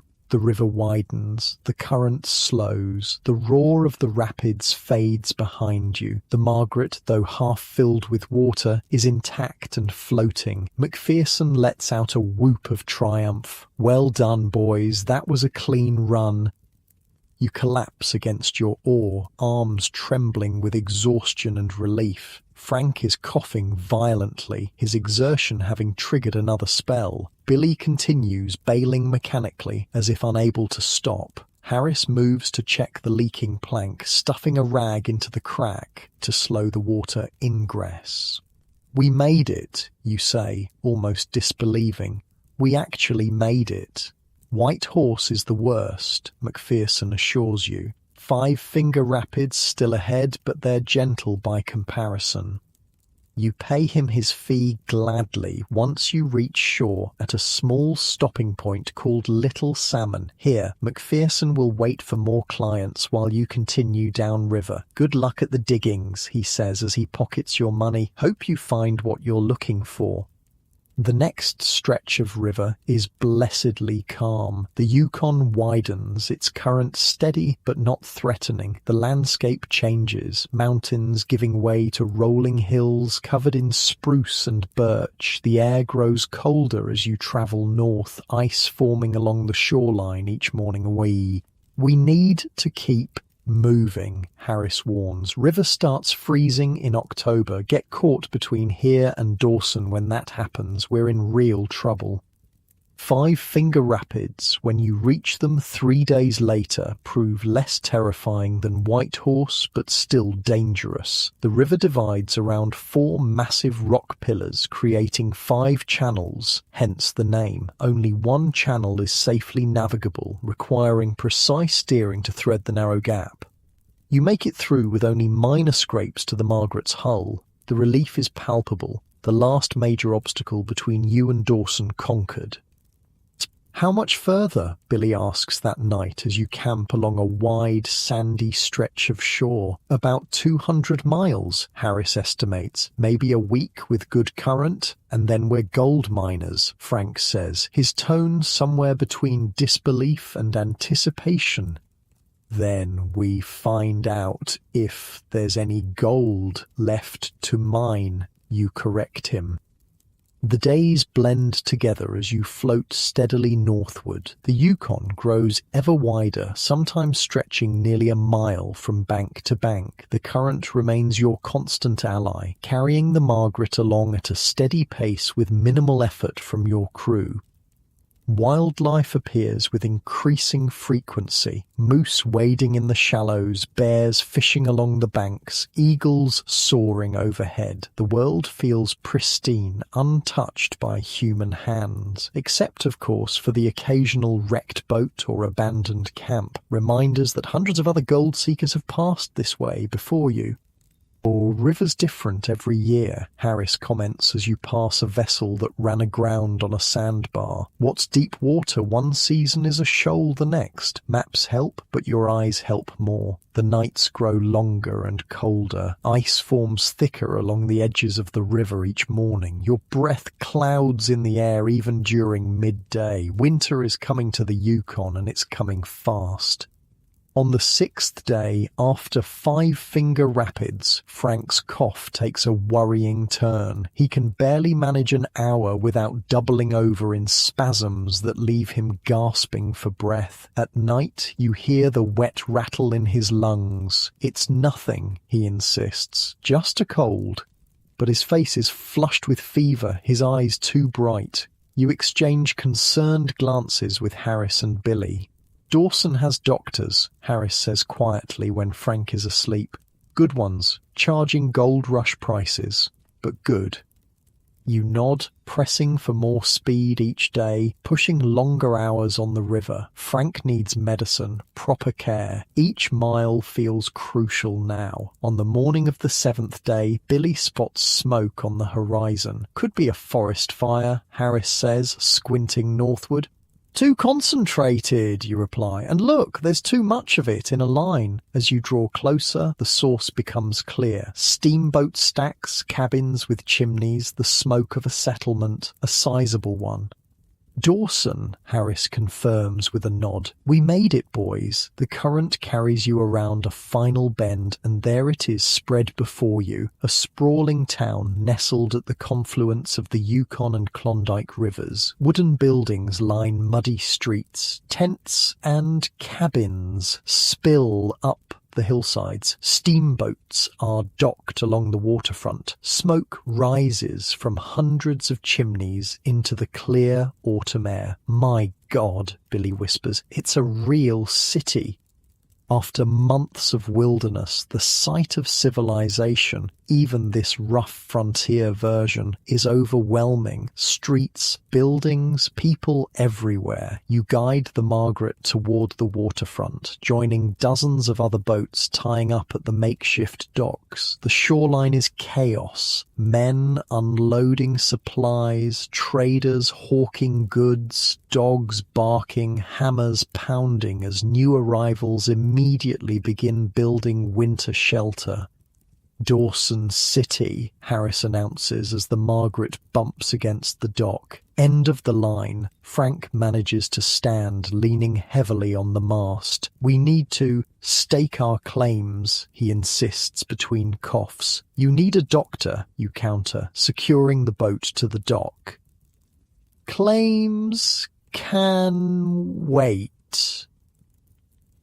As you help Frank ashore, a well-dressed man approaches. His clean appearance and unweathered face mark him immediately as someone who didn't come in over the Chilkoot. Just arrived? He asks, tipping his hat. Jack Morrison, Dawson Daily News. Where are you boys from? Seattle, you reply. But our friend needs medical attention. Where can we find a doctor? Morrison points toward a large tent with a red cross painted on the canvas. Dr. Wilson set up there? Best sawbones in Dawson, but I should warn you, nothing's cheap here. What about claims? Billy asks eagerly. Is there still gold to be found? Morrison's expression turns sympathetic. Bonanza and Eldorado creeks were staked solid months ago. Some new strikes on Dominion and Sulphur creeks, but they're filling up fast. Truth is, boys, most of the good ground was claimed last year. Your heart sinks. After everything, the mountain, the rapids, the endless labor, to arrive too late. But, Morrison continues, men with skills are making fortunes here without ever mining an ounce. Carpenters especially. Towns growing so fast, builders can't keep up. You exchange glances with Harris. A carpenter, that's you. Let's get Frank to the doctor, you decide. Then we'll figure out our next steps. You help Frank toward the medical tent, his weight heavy against your shoulder, his breath coming in laboured gasps. Behind you, Dawson City bustles with activity, the Paris of the North, some are calling it, your destination for so long and now finally reached. But as you step onto the muddy street, you realise something important. This isn't the end of your journey, it's just the beginning of a different one. Dr. Wilson's tent smells of carbolic acid and wood smoke. The floor is wooden planks laid directly on frozen mud. A small stove in the corner barely cuts the chill. 3 men occupy cots along one wall, all with injuries or ailments that make your stomach turn. What seems to be the trouble? Dr. Wilson doesn't look up from washing his hands in a basin. He's a compact man with a neatly trimmed beard going grey at the edges. His clothes are remarkably clean for Dawson. Frank answers with a coughing fit that nearly doubles him over. That gets the doctor's attention. How long has this been going on? He asks, guiding Frank to a stool. Started on the ship, you answer. Got worse on the trail. Past week, it's been bad. The doctor presses a stethoscope to Frank's chest, listening carefully as he instructs him to breathe. His expression grows more serious with each passing moment. Pneumonia, he announces finally. Quite advanced. You've pushed yourself too hard for too long, young man. Frank tries to stand. Just need some medicine. We've got claims to stake. Sit down, Dr. Wilson says firmly. The only claim you'll be staking is in the cemetery if you don't rest. That fluid in your lungs needs to drain or you'll drown from the inside. The blunt diagnosis silences the room. What can we do, you ask? He needs bed rest, warm, dry shelter, plenty of fluids. I can give him something for the cough and the fever, but the body must heal itself. The doctor begins mixing a powder in a small envelope. That'll be $5 for the consultation and medicine. $5. In Seattle, that would be outrageous for a doctor's visit. Here, it seems almost reasonable. We need to find lodging, Harris says, as you exit the medical tent, supporting Frank between you and Billy. Proper lodging, not tents. Winter's coming fast. He's right. Though it's only September, there's a permanent chill in the air. The muddy streets of Dawson are already starting to freeze at night. Everyone you pass is preparing for the long northern winter. What about money? Billy asks the question you're all thinking. We came to mine gold, not pay for rooms. One problem at a time, you reply. First, we secure the Margaret and our supplies, then find Frank somewhere to recover, then figure out our next steps. The waterfront is a maze of boats and makeshift docks. You manage to find a spot to secure the Margaret, where she seems relatively safe from ice damage or theft. Unloading your supplies is another challenge. Everything must be carried up the steep, muddy bank to the street level. By late afternoon, exhausted and muddy, you've moved your essential supplies to a pile on Front Street. Frank is barely standing, leaning against the stack of crates and sacks. We need shelter now, Harris decides. I'm going to ask around. While he's gone, you take stock of your surroundings. Dawson City is unlike any place you've ever seen. The streets form a rough grid, but that's where any similarity to a proper city ends. Buildings are a chaotic mix of proper wooden structures, hasty log cabins, canvas tents with wooden frames and everything in between. Signs advertise saloons, restaurants, hotels, outfitters, assay offices, and countless other businesses catering to the gold rush.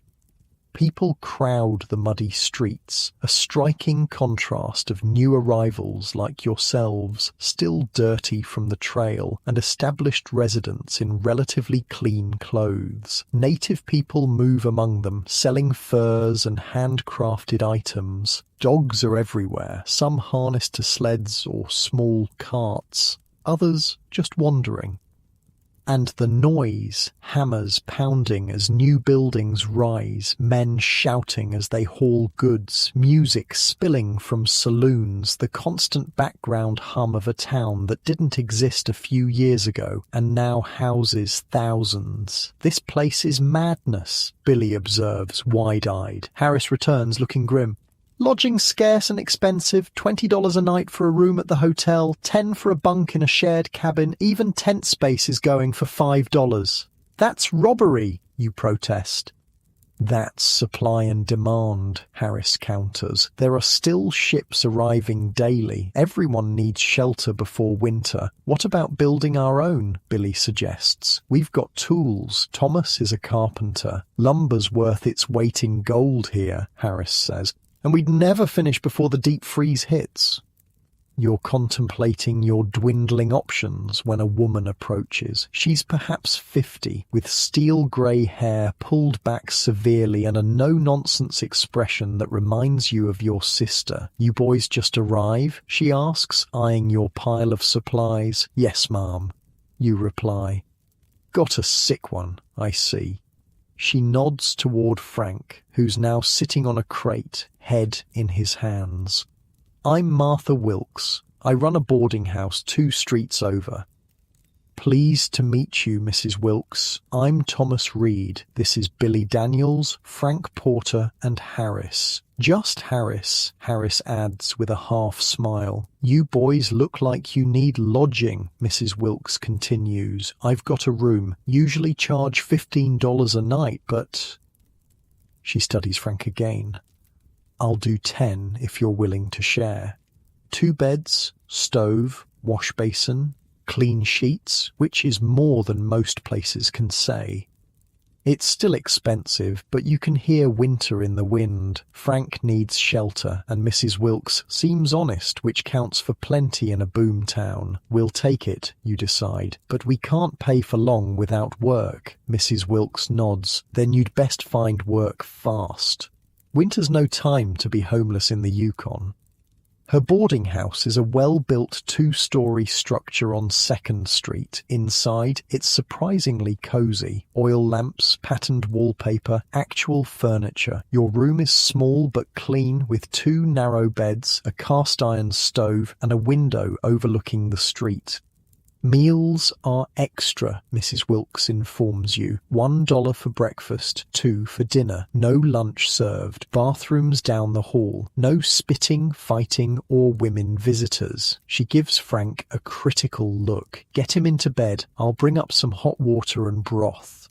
Once she's gone, you help Frank onto one of the beds. His skin burns with fever. His breathing shallow and rapid. We need to earn money, Harris says, stating the obvious. Fast. Tomorrow, you reply. Tonight, we get settled and figure out our options. Mrs. Wilkes proves to be a better nurse than her stern demeanor suggests. She brings not just broth, but also willow bark tea for Frank's fever and extra blankets against the deepening chill. Pneumonia's no joke up here, she tells you. Lost my husband to it our first winter. Make sure he drinks plenty and stays warm.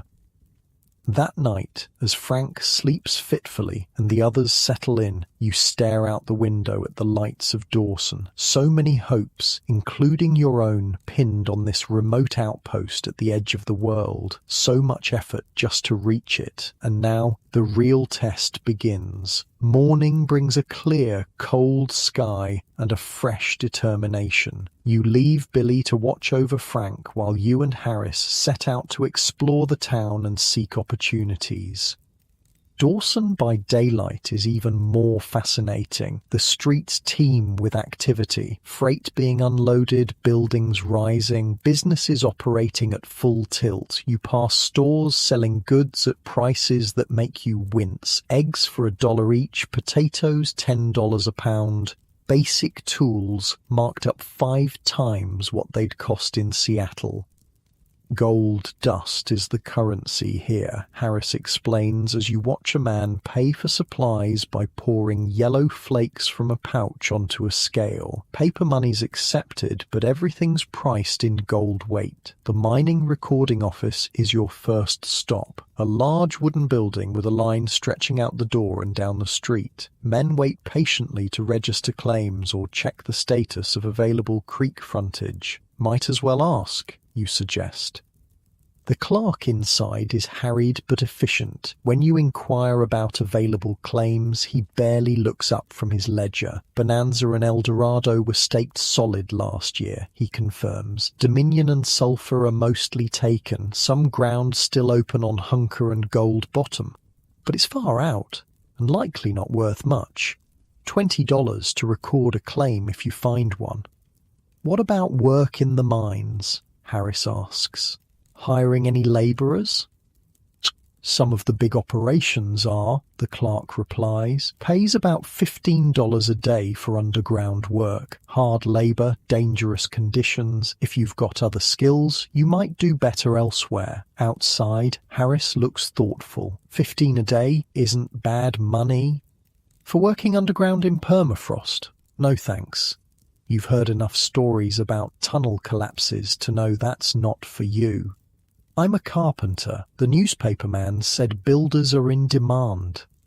Your next stop is a lumber yard near the edge of town. Stacks of rough-cut spruce and pine lumber are selling for astronomical prices, 10 times what you'd pay in Seattle. The yard's owner, a barrel-chested man named Sorensen, is supervising the unloading of fresh logs from a barge.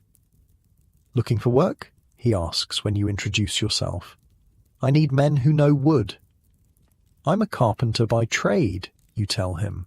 Built houses in Seattle for 10 years. Sorensen looks you up and down appraisingly.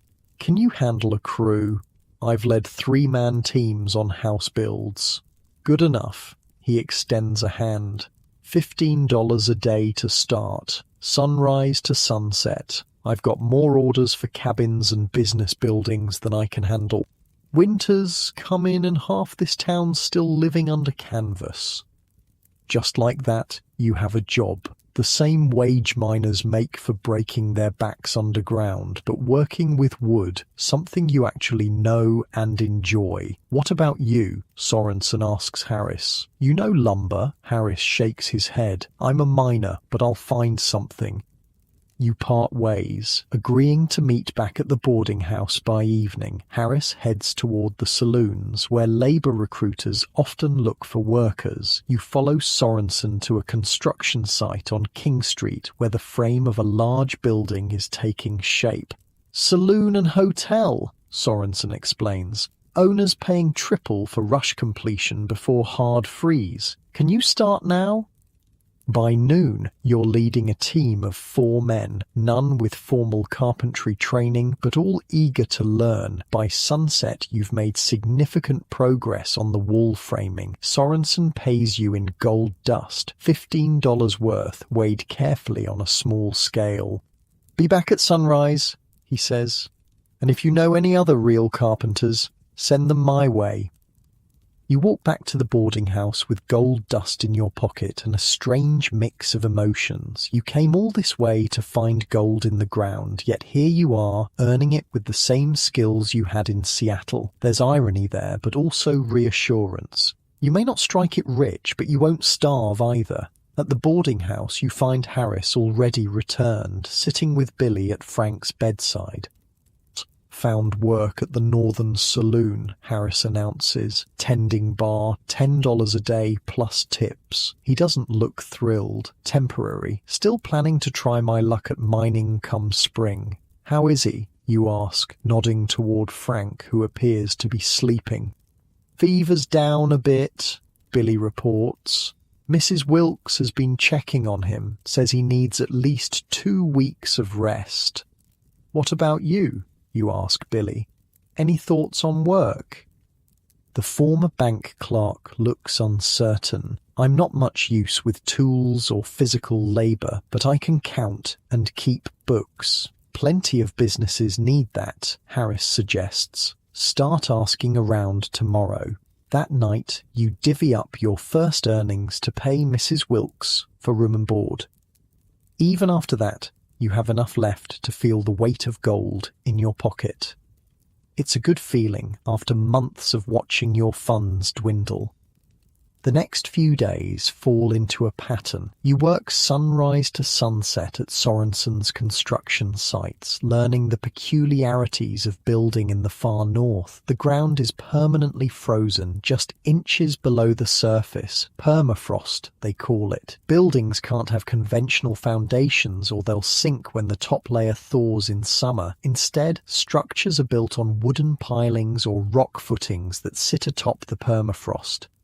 Whole town shifts and groans with the seasons, Sorensen tells you. Build too rigid and the walls crack come spring. Billy finds work at the assay office where his meticulous nature and experience with numbers prove valuable. He earns $12 daily, helping miners weigh and register their gold findings.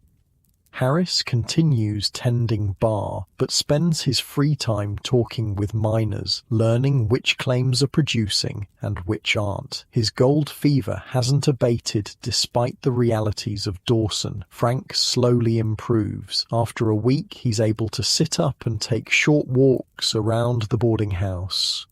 After 2, he's asking about work, though Dr. Wilson still advises against anything strenuous. Maybe I could help at one of the stores, Frank suggests. Something indoors, out of the cold.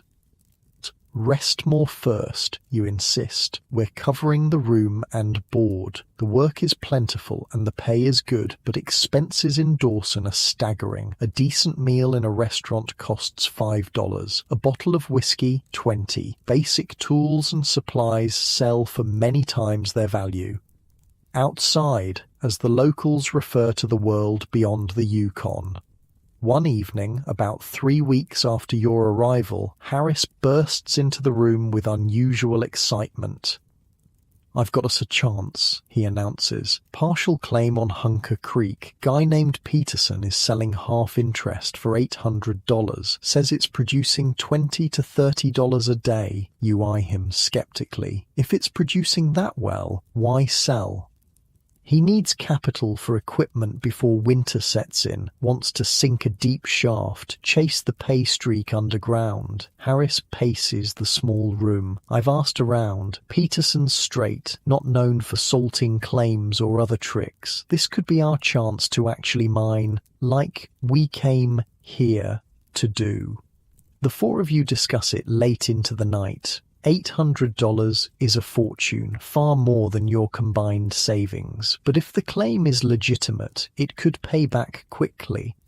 "We could pool what we've saved," Billy suggests. "Make a down payment, pay the rest from production, or stick with sure wages," you counter. "No guarantees in mining. We didn't come all this way to pound nails," Harris argues. "I say we at least look at the claim, see if it's worth pursuing."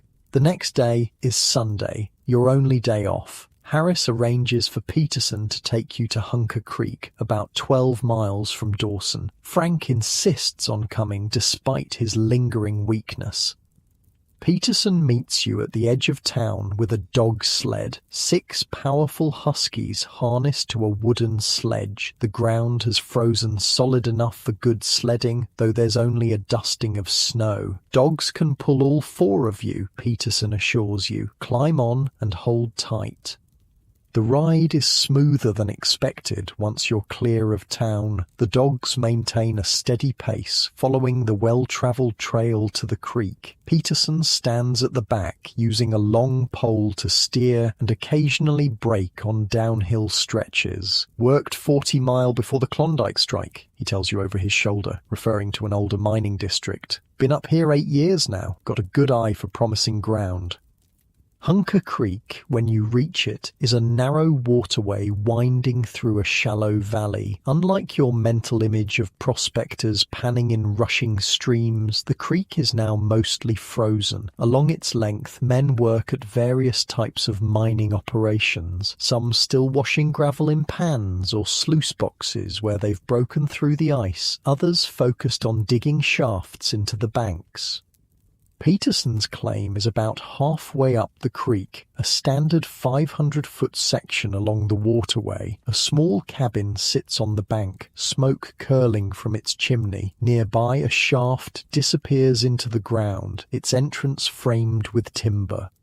"That's the summer operation," Peterson explains, pointing to a simple sluice setup near the water. "Now we're going underground to follow the pay streak. Gold's not in the creek itself. It's in an ancient stream bed buried under 20 to 40 feet of frozen gravel." He leads you into the cabin where his partner, a quiet Norwegian named Larson, has coffee brewing on a small stove. The cabin is crude but solid, with 2 bunks, a table, and basic cooking equipment. "I'll show you what we've been finding," Peterson says, producing a small leather pouch from inside his coat. He pours its contents onto the table. Gold. Not the fine dust you've seen being used for purchases in town, but small nuggets and flakes, easily several ounces worth. "That's about a week's work," Peterson tells you. "Stream's been good to us, but to really work it right, we need a windlass. More timber for shoring, a better stove for thawing ground." The mining technique, Peterson explains, is dictated by the frozen ground. In summer, they can work the surface gravels. In winter, they sink shafts to the pay streak, then build fires to thaw the frozen gravel in small sections. The thawed material is hauled to the surface and stockpiled until spring, when it can be washed to separate the gold. It's slow, but it works, Peterson assures you. With proper equipment and 4 more hands, we could double or triple production.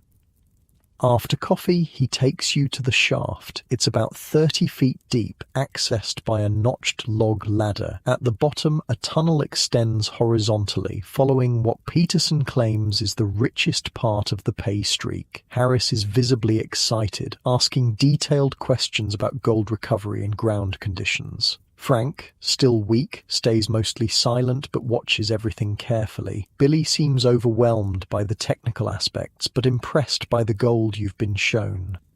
You've worked with enough wood to recognize that the shaft is well constructed but needs better reinforcement for safety. The operation seems legitimate, but something feels off. On the return journey to Dawson, the 4 of you sit huddled on the sled, discussing in low voices, while Peterson focuses on his dogs. I think it's a fair deal, Harris insists. We put in $200 each, make Peterson a down payment, work the claim through winter, pay the rest from production.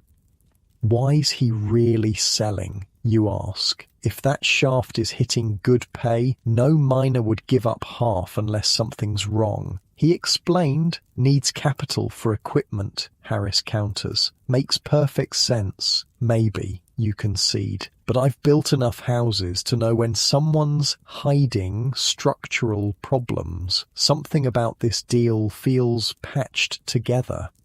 Frank, huddled beneath an extra blanket, speaks up for the first time. Did you notice Larson never said a word, not one word about how great their claim is? It's a good observation. The silent partner had indeed been notably silent about the claim's potential. We need to ask around town, Billy suggests. See if anyone else knows about this claim or Peterson's reputation. That evening, while Harris returns to the saloon where he works, you visit several other establishments, casually asking about Peterson and mining on Hunker Creek. What you learn is concerning. Peterson has indeed been in the Yukon for years, but has a reputation for selling shares in claims that mysteriously stop producing after the money changes hands. Nothing provable, just a pattern that's raised eyebrows. Hunker's got good gold, one grizzled miner tells you at the Monte Carlo saloon, but it ain't no bonanza. Anyone promising $30 a day regular is likely showing you someone else's cleanup. When you report back to the others, Harris is defensive. That's just talk. Jealous miners trying to keep newcomers away from good ground. Maybe you allow, but $800 is everything we have and more. We can't afford to gamble it on someone with a questionable reputation. The debate continues for days. Harris remains convinced the claim is legitimate. Frank, perhaps because of his brush with mortality, urges caution. Billy wavers, tempted by the gold you were shown but nervous about the investment. You're torn. You came all this way to mine gold, not build structures for others. Yet your carpentry skills are providing a steady, reliable income in a place where little is reliable. One afternoon, about a week after your visit to Hunker Creek, you return from work to find the boarding house in an uproar. Mrs. Wilkes meets you at the door, her usual composure shaken. Your friend Harris is gone, she announces. Packed his things and left a note. The others are upstairs. You find Frank and Billy in your room, both looking grim. Billy hands you a folded piece of paper. Boys, it reads in Harris's rough handwriting, I've made a deal with Peterson, using my share of our outfit as down payment. I know this claim is good, not asking you to join anymore, but the offer's open if you change your minds. I've seen 3 rushes come and go. Won't miss my chance this time. Harris. You sit heavily on your bed, the note dangling from your fingers. He left this morning, Frank says quietly. Took his personal gear and his share of supplies. After everything, The mountain crossing, the boat building, the river journey, your little group has fractured. Harris, the experienced one, the guide who helped get you this far, has chosen gold fever over caution. What do we do now? Billy asks. You fold the note carefully, tucking it into your pocket. Outside the window, the first real snow of the season is beginning to fall. Winter is arriving in earnest. Soon the Yukon will freeze solid, isolating Dawson until spring breakup. We survive, you answer simply. We work, we save, we get through winter. Come spring, you trail off, looking toward the window where white flakes spiral down from a leaden sky. Come spring, we'll see what the Klondike has to offer us. Winter in Dawson doesn't creep in gradually. It pounces like a predator. One day you're walking to work in merely uncomfortable cold. The next, it's 40 below zero and your breath freezes into ice crystals that cling to your beard. The Yukon River, so recently filled with boats, transforms overnight into a solid highway of ice. The ground hardens like iron. Buildings creak and groan as their timbers contract in the cold. Welcome to the real Yukon, Sorensen tells you as you warm your hands by the stove in his office. This is just getting started. Wait till January when it hits 60 below. You've been in Dawson for 6 weeks now. October has given way to November and darkness is winning its battle against daylight. The sun appears for only a few hours each day, crawling reluctantly along the southern horizon before surrendering to night again. Harris has been gone for 3 weeks. No word, no sightings. It's as if Hunker Creek swallowed him whole. Should we check on him? Billy asks one evening as the three of you huddle in your room at Mrs. Wilkes's boarding house. The stove pumps out heat, but the window is rimmed with frost on the inside. He made his choice, Frank replies. His health has improved greatly, though the pneumonia left him thinner, his voice rougher. He's found work as a clerk at the Northern Commercial Company, the largest store in Dawson. Indoor work, as the doctor recommended. Besides, you add, Hunker's a half-day journey each way. We've all got jobs now. Your carpentry work has evolved as winter deepened. No more exterior construction until spring. Now you're fitting interiors, building furniture, crafting doors and window frames, all within heated structures. Sorensen has raised your pay to $18 a day, recognizing your skills are worth the premium. Billy continues at the assay office, where his meticulous record-keeping has made him indispensable. His paycheck has increased to $15 daily. You're all earning good money, but Dawson devours dollars faster than you can make them. Everything must be shipped in over mountain passes or up the Yukon during the brief summer shipping season. Now that the river is frozen, prices climb weekly as supplies dwindle. A loaf of bread $1, fresh eggs $2 each, a decent winter coat $100 or more. The mathematics of survival require constant calculation.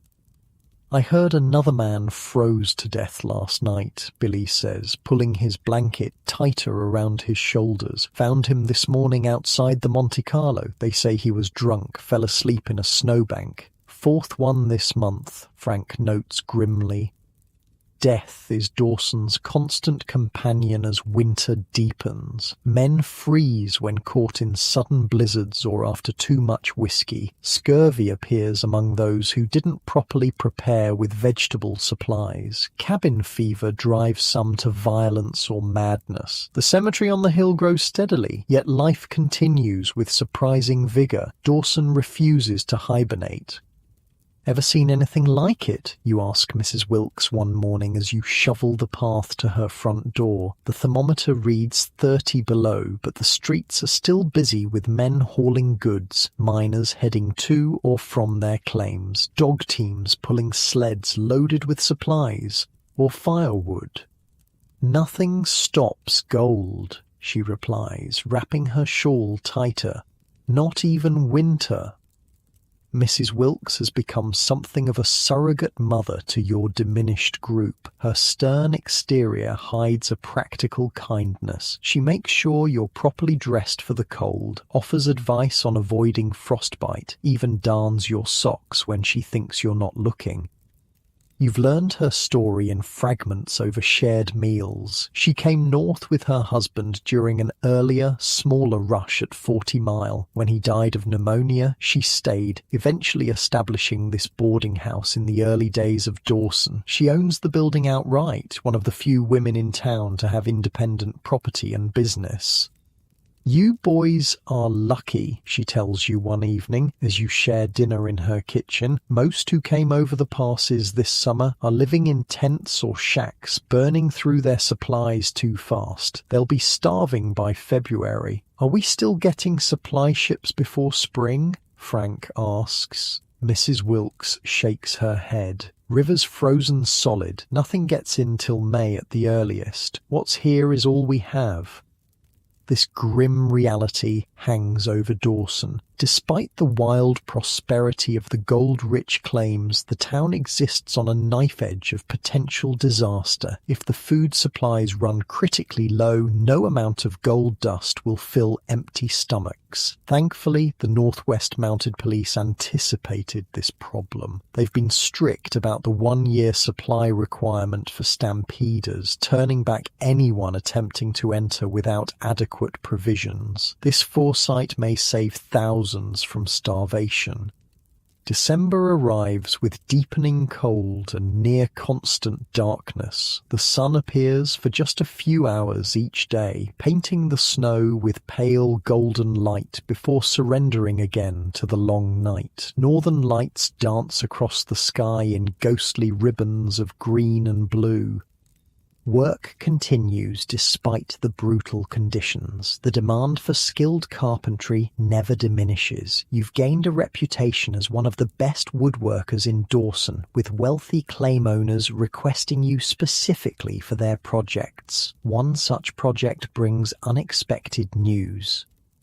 You're installing cabinetry in a newly constructed home belonging to Victor Kelsey, one of the original discoverers on Bonanza Creek. His claim has produced over $400,000 in gold already, an almost unimaginable fortune. "Beautiful work," Kelsey comments, running his hand along the smooth curve of a drawer front you've just fitted. "Where'd you learn your trade?" "Seattle," you reply. 10 years building houses before the crash.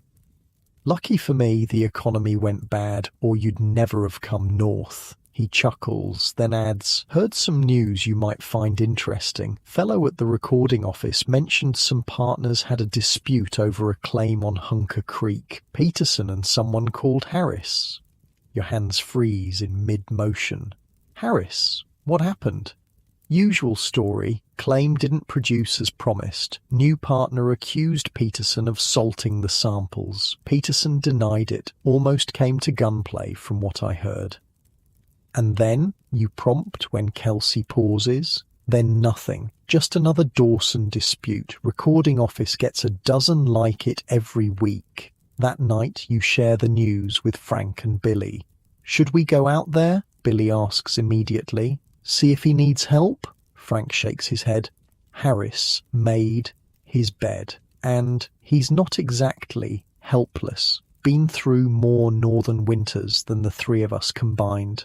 "Still," you say, "he travelled with us for months, got us here safely. Then took off with his share of our outfit the minute gold fever hit him again," Frank reminds you, a hard edge to his voice. The truth hangs uncomfortable between you. Harris's departure felt like betrayal, especially after all you'd been through together. Yet you can't help worrying about the man who guided you over the Chilkoot Pass and down the Yukon. "I'll ask around," you decide. "Discreetly, see what else I can learn." Christmas approaches, bringing a strange mix of frontier festivity and homesickness to Dawson. You find yourself thinking of Margaret and her family back in Seattle. You've sent letters when possible, but mail service is unreliable in winter. They might not even know you've reached Dawson safely. The saloons and dance halls do booming business as men seek refuge from the cold and the loneliness. Gold dust flows across bars like water. The lucky ones with producing claims spend lavishly, while those less fortunate nurse their drinks and dream of spring. You continue asking about Harris whenever opportunities arise. The story comes together in pieces, none of them encouraging. The claim on Hunker Creek produced some gold initially, but far less than Peterson had suggested. When Harris confronted him, Peterson claimed that mining is always a gamble, that no guarantees were made. The argument escalated until the Mounties were called to prevent violence. And now? You ask Jim Dawkins, a freighter who regularly travels between Dawson and the outlying creeks. Peterson's moved on, heard he's trying to sell shares in a claim over on Dominion now? Dawkins shrugs. Your friend Harris is still working the Hunker claim, far as I know. Living in a cabin with some Swedish fellas. At least he's alive and sheltered. The knowledge brings some relief.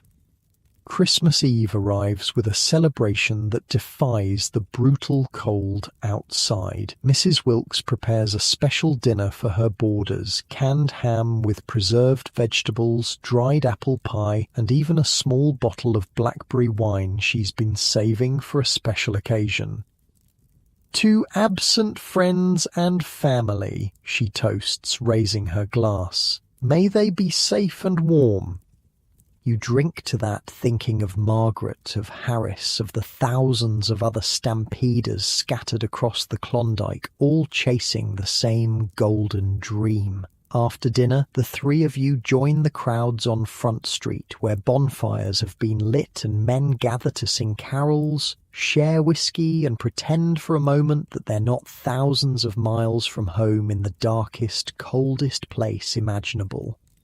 The temperature has dropped to 50 below. At this extreme cold, strange things happen. Metal sticks to bare skin, wood becomes brittle as glass, the snow squeaks loudly underfoot, exposed flesh can freeze in minutes.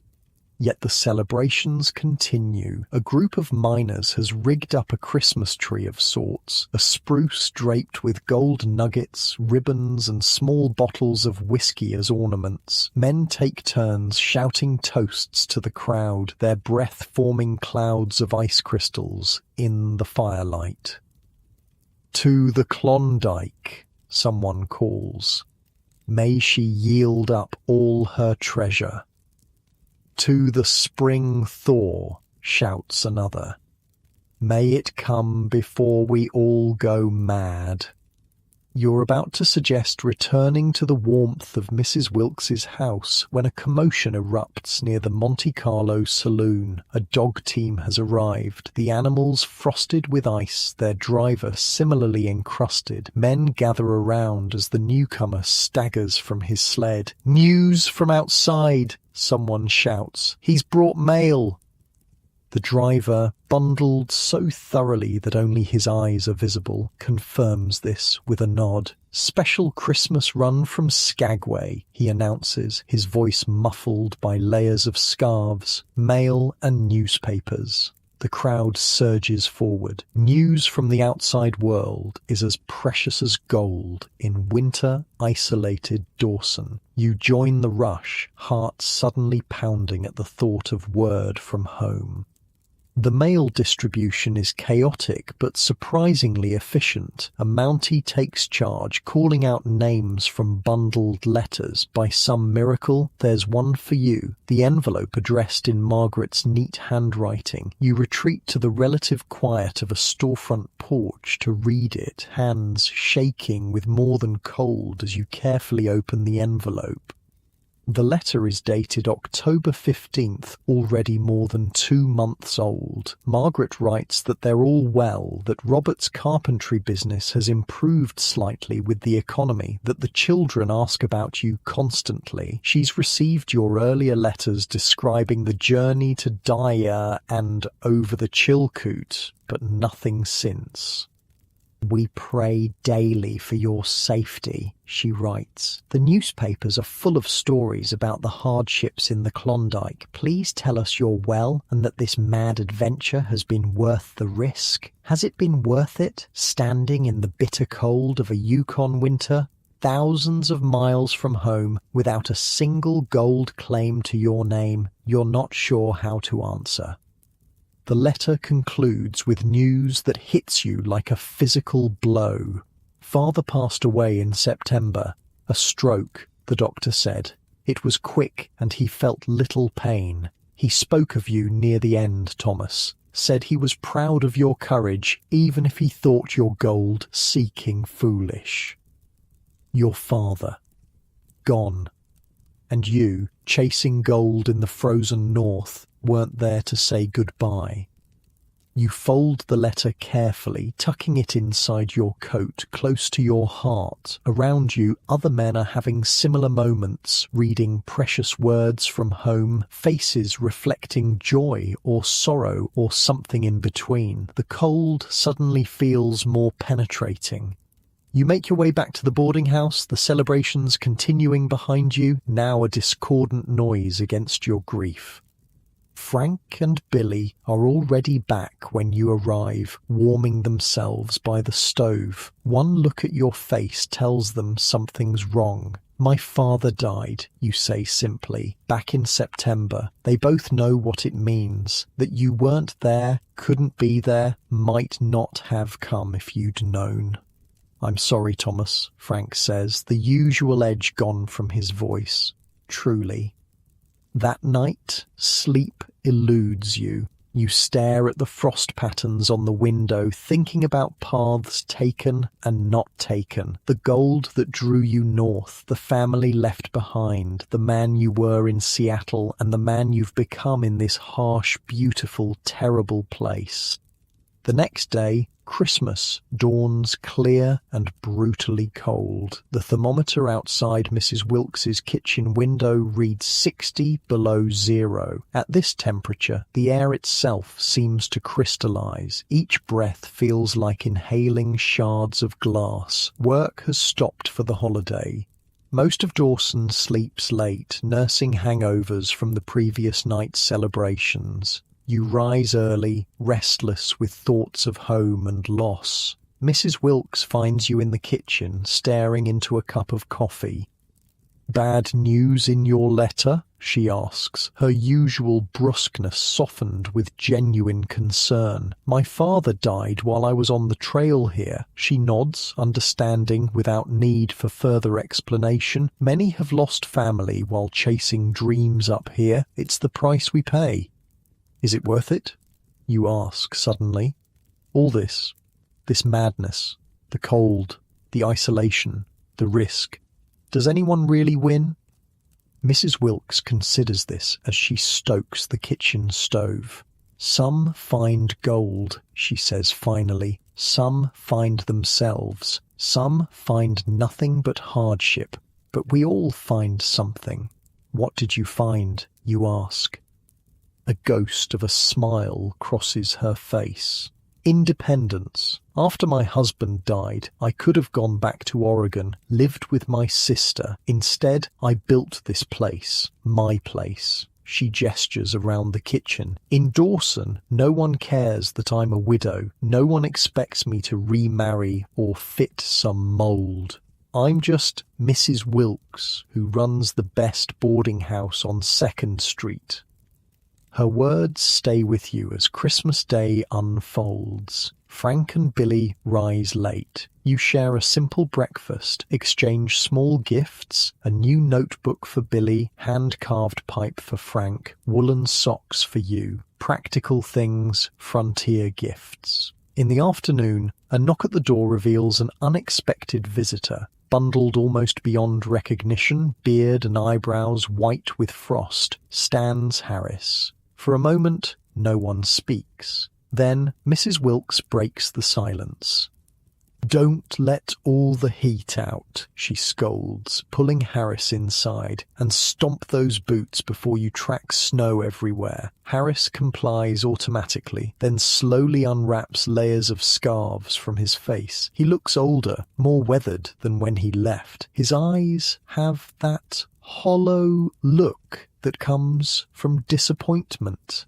"Merry Christmas, boys," he says finally. "Thought I'd check if you were still in town." Frank stands, his expression guarded. "Heard you had some trouble with Peterson." Harris grimaces. "Man's a snake. Claim barely produces $5 a day. Samples he showed us came from someone else's cleanup." He sighs heavily. "Been working it anyway. Not much choice now." "You're welcome to join us for Christmas dinner," Mrs. Wilkes announces. "I've got a pot of moose stew that'll warm you proper." Over dinner, Harris fills in the gaps of his story. The claim was indeed salted, seeded with outside gold to make it appear more valuable. By the time he realized the deception, Peterson had vanished with Harris's payment. The cabin he shares with 2 Swedish miners is cold, drafty, and far from town. Spring comes. "I'll try again somewhere else," Harris says, but the old confidence is missing from his voice. "Maybe Dominion Creek. Heard they're finding good colour there." You study the man who guided you over the Chilkoot, who helped you build the Margaret, who abandoned you for a flash of gold. "There's carpentry work in town if you want it," you offer finally. "Sorensen's always looking for experienced hands." Harris looks up, surprise and something like gratitude in his eyes. "Might take you up on that. Mining's a young man's game anyway." Off to dinner, as Harris prepares to leave, refusing Mrs. Wilkes's offer to stay the night, saying he needs to get back to his cabin partners, you walk him to the door. "You were right," he admits quietly. "About Peterson. Should have listened. We all make choices." You reply. "It's what happens after that matters." Harris nods, re-wrapping his scarves against the brutal cold outside. Spring's coming eventually, always does, even in the Yukon. You watch as he trudges away into the darkness, a solitary figure soon swallowed by swirling snow, another stampeder whose golden dreams have frozen in the Klondike winter. Back inside, you join Frank and Billy by the stove. Outside, the temperature continues to drop. The long Arctic night wraps around Dawson like a shroud. But inside, there's warmth, there's friendship, there's the quiet knowledge that you've survived everything the North has thrown at you so far. "To spring," Frank proposes, raising his cup of Mrs. Wilkes's blackberry wine. "To spring," you and Billy echo. "Spring, when the ice breaks up on the Yukon, when the sun returns in earnest, when new opportunities will surely emerge. The gold rush isn't over. Not for you, not yet." January in Dawson is darkness broken only by moments of murky twilight. The sun never truly rises, just sends a faint glow over the southern horizon for a few hours before abandoning the Yukon to night again. At its brightest, the world exists in a strange half-light, as if the sun simply can't be bothered to fully commit. 68 below this morning, Frank announces, returning from checking the thermometer outside Mrs. Wilkes's kitchen door. His breath creates a cloud that hangs in the air even inside the house. You look up from lacing your boots. "Sure you want to go to work today?" Northern Commercial would understand. "Need the money." Frank wraps a scarf around his face until only his eyes are visible. Besides, cabin fever's worse than real fever. He's not wrong. The brutal cold has trapped many in Dawson indoors for days. Men who endured the Chilkoot Pass without complaint now find themselves undone by the psychological weight of confinement, darkness, and cold so severe it makes your teeth ache. They call it Arctic hysteria around here. Last week, a miner from a Bonanza Creek claim ran naked down Front Street in 50 below weather. The Mounties caught him before he froze to death, but not before frostbite claimed several of his extremities. Yesterday, a man shot his cabin mate over an argument about snoring. The week before, another hanged himself rather than face another day of darkness. "You sure you're all right?" you ask Billy, who sits quietly by the stove, staring into the flames. "Just tired," he replies, not looking up. Billy's been withdrawing more each day. The eager bank clerk who once marvelled at everything now speaks rarely, moves sluggishly, sleeps whenever he's not working. Mrs. Wilkes says it's common in first-timers. The winter darkness affects some harder than others. "Maybe take a day off," you suggest. "We can cover your portion of the room and board." Billy shakes his head stubbornly. "I'm fine, just need spring to hurry up." Spring. The word itself carries almost magical properties in Dawson now. Spring, when the sun returns, when the river ice breaks, when ships can bring fresh supplies, when mining can begin again in earnest. Spring is still months away. You finish dressing for the cold. Multiple layers of wool, a fur-lined parka purchased from a native woman for an exorbitant price, mucklucks on your feet, mittens lined with rabbit fur. The outfit makes you look twice your normal size, but even with all this, the cold finds ways to reach your bones during the walk to work. "Mrs. Wilkes says there's a dance at the Opera House tonight," you mention. "Might do us good to go, be around people." Frank nods. "Could be, though last dance I went to, 2 fellows pulled knives over a dance hall girl. Still better than staring at these walls another night." Outside, the cold assaults you like a physical force. Your nostrils stick together momentarily with each breath. The snow squeaks loudly underfoot, a sound only heard in extreme cold when snow crystals harden to the consistency of sand. The air itself seems crystallized, glittering with suspended ice particles that reflect the dim light from cabin windows. Dawson appears almost ghostly in the faint twilight. Smoke rises from hundreds of chimneys in straight columns, there being no wind to disturb it. Men move through the streets like Arctic spectres, bundled beyond recognition, leaving clouds of frozen breath in their wake. The Northern Commercial Company, where Frank works, is Dawson's largest store, a 2-story wooden structure with a false front, making it look more impressive than it is. Inside, it's warm and well lit, stocked with whatever goods the company managed to ship in before freeze up. Prices increase weekly as supplies dwindle. "See you tonight," Frank says, his voice muffled through layers of scarf. "Don't freeze." Your own workplace is 2 streets over, a large warehouse Sorensen has converted into a woodworking shop for the winter. Inside, the air is fragrant with the smell of fresh-cut lumber and wood shavings. 5 other carpenters work alongside you, all focused on indoor projects that will be ready for installation when spring construction resumes. "Read," Sorensen booms as you enter, stamping snow from your boots. "Perfect timing, got a special commission for you." He leads you to his office at the back of the warehouse, where a stranger waits, a short, barrel-chested man in expensive-looking furs. Despite the rough clothing, something in his bearing suggests wealth and authority. "Thomas Reed, meet Johnny Lind," Sorensen makes the introduction. "Mr. Lind owns claim number 26 above on Bonanza Creek." The name registers immediately. Lind is one of the Klondike Kings, among the handful of men who struck it truly rich in the early days of the Gold Rush. His claim reportedly produces thousands of dollars daily. "Heard you're the best finish carpenter in Dawson," Lind says, extending a hand. His grip is crushing, the hand of a man who worked his way to fortune.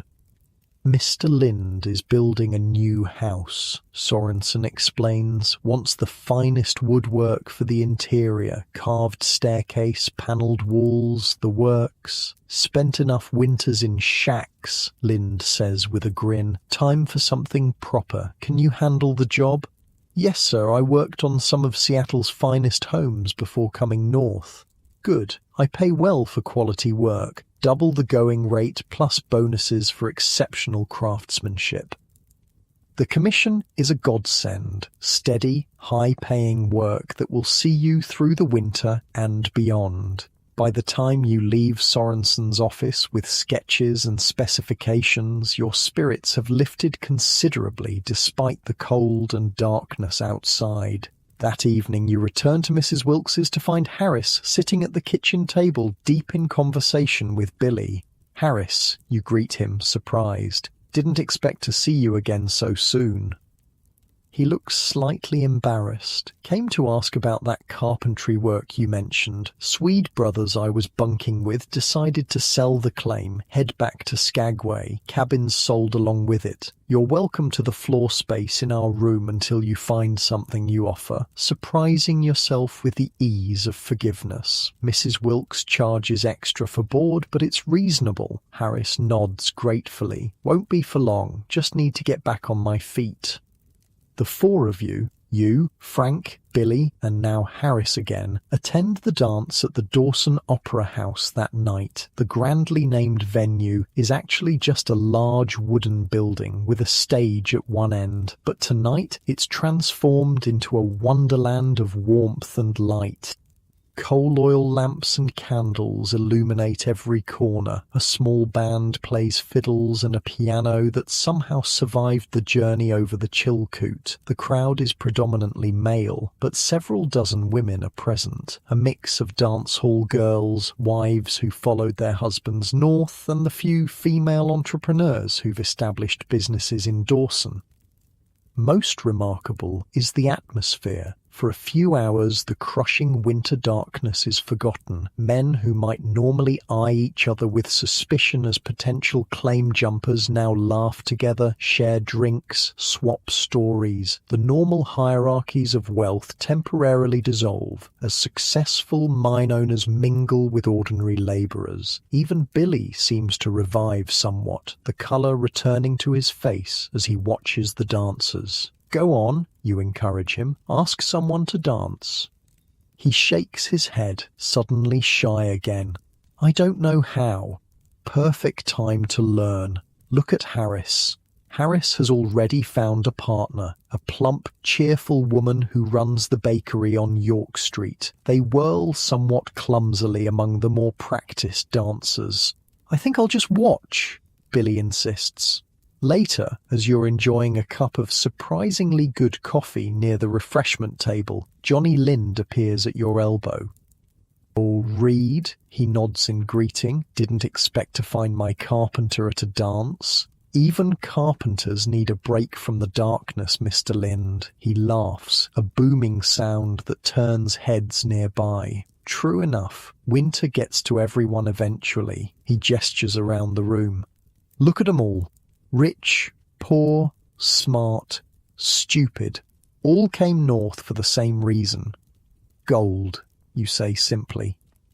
Gold, he agrees. But you know what's funny? The ones who do best up here are often the ones who forget about the gold. You look at him questioningly. I'm serious, he continues. The miners who obsess over every pan, who jump from creek to creek chasing rumours, who spend their last dollar on sure thing claims. They usually end up broke. The ones who put their heads down, work smart and build something real. They're the ones who walk away winners. His words strike a chord. You think of your steady carpentry work versus Harris's ill-fated mining venture. You were a carpenter in Seattle? Lind asks. Yes, sir. Had my own small crew before the crash. And now you're making more as a carpenter in Dawson than you ever did outside. It's not a question. You nod, seeing his point. That's the real Klondike secret, Lind says, clapping you on the shoulder. Gold's just a lure. The opportunity is in everything else. The conversation stays with you long after the dance ends as you trudge through the bitter night back to Mrs. Wilkes's boarding house. The northern lights dance overhead, curtains of green and blue shifting across the star-filled sky. January gives way to February. The cold maintains its grip, but almost imperceptibly the daylight begins to lengthen. The sun now skims the horizon for nearly 4 hours before setting again. Harris has settled back into your group as if he never left. Sorensen hired him as a general labourer in the workshop, not the skilled carpentry work you do, but steady employment that keeps him fed and housed. Your work on Lynn's house proceeds steadily. He's building what will surely be the finest residence in Dawson. 2 stories with actual glass windows, indoor plumbing, a remarkable luxury here, and your handcrafted woodwork throughout. The pay is excellent, and Lynn himself often stops by to check on progress, sometimes sharing stories of his early days in the Yukon. Came up here in 1896, he tells you one day, as you're fitting panels in what will become his study. Flipped a coin with my partner, Venezuela for oil or Alaska for gold. Gold won. Lucky flip, you comment, carefully measuring a corner joint. Luck's part of it, he admits. But once you're here, luck only takes you so far. Rest is just hard work and keeping your eyes open when others are looking down. Frank continues at the Northern Commercial, where his responsibilities have increased. The store manager values his careful record-keeping and unfailing honesty, rare commodities in a gold rush town. Only Billy fails to thrive, though the increasing daylight seems to help his mood somewhat. He remains withdrawn. His work at the assay office is still satisfactory, but lacks the enthusiasm he once showed. At night, he often wakes shouting from nightmares he refuses to discuss. I'm worried about him, you tell Frank one evening as you watch Billy stare silently into the stove fire. Homesickness, maybe, Frank suggests, or just winter wearing him down. It's more than that. Something's eating at him. You try talking to Billy, but he insists he's fine. Just tired. Mrs. Wilkes observes him with concern, but says only, "Some aren't built for the north. No shame in it." In mid-February, unexpected drama breaks the winter monotony. You're working late at Lynn's house when shouts erupt from the street outside. Looking through the window, you see people running toward Front Street. Fire, someone yells as they pass. Monte Carlo's burning fire is perhaps the most feared disaster in a frontier town built primarily of wood, where water must be melted from ice and pumps freeze solid. You grab your coat and join the stream of men heading toward the commotion. The Monte Carlo Saloon, one of Dawson's largest and most popular establishments, is indeed ablaze. Flames leap from windows and climb the facade. Against the dark winter sky, the fire is both beautiful and terrifying.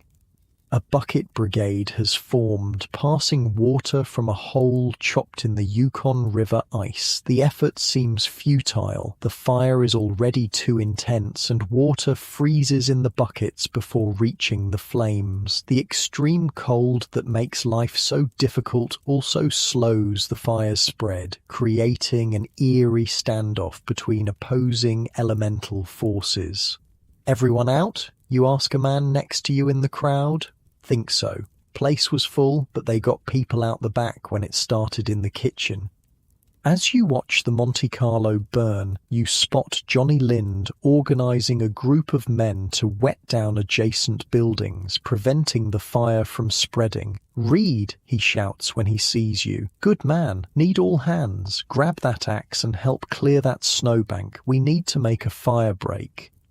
You work alongside dozens of others for hours, battling both the fire and the cold that freezes sweat to your skin and makes tools stick to bare hands. By dawn, the Monte Carlo is a smouldering ruin, but the fire has been contained to just that building. A minor miracle in a town where disaster always seems just one mishap away. Exhausted, cold, and smoke-stained, you return to Mrs. Wilkes's to find the house in an uproar. Billy is missing. "Went to the fire with everyone else," Frank explains, his expression grave. "Never came back." A search begins immediately. You and Harris retrace the route to the Monte Carlo looking for any sign of Billy in the snow. Frank checks the assay office and other places Billy frequents. Mrs. Wilkes remains at the boarding house in case he returns. By noon, with still no sign of him, you report the disappearance to the Mounties. The officer takes the information with professional concern, but his response is sobering. "We'll keep an eye out, but I should warn you, we lose a few every winter. Sometimes they wander off confused by the cold. Sometimes it's deliberate." "Billy wouldn't just wander off," you insist. "Hope you're right," the Mountie replies. "Keep checking the usual places. We'll do the same." The search continues through the day, growing more desperate as temperatures drop again with the early sunset. Dawson may be small by outside standards, but there are countless places a man might disappear. Abandoned cabins, storage sheds, the maze of tents on the outskirts. It's Harris who finally finds him in a half-collapsed shed behind the Northern Commercial. Billy sits huddled in a corner, conscious but unresponsive, his eyes open but seeing nothing. "Jesus, kid," Harris mutters, wrapping his own coat around Billy's shoulders. "What are you doing out here?" Billy doesn't answer, doesn't even seem to recognize Harris. His skin is cold but not yet frostbitten, the shed providing just enough shelter from the wind to prevent the worst. You and Harris half carry him back to Mrs. Wilkes's, where Frank has already summoned Dr. Wilson. The doctor examines Billy carefully, checking for frostbite and other injuries. "Physically, he's all right," Wilson announces finally. "Cold, exhausted, but no serious damage. Mentally," he shrugs. "Hard to say. Seems like some kind of breakdown. I've seen it before in men who've been north too long. Will he recover?" you ask. "Possibly. Rest, warmth, food. Talk to him, even if he doesn't respond. Remind him who he is, where he comes from." The doctor packs his bag. If he doesn't improve in a few days, bring him to the hospital. Not much more they can do there, but they can watch him.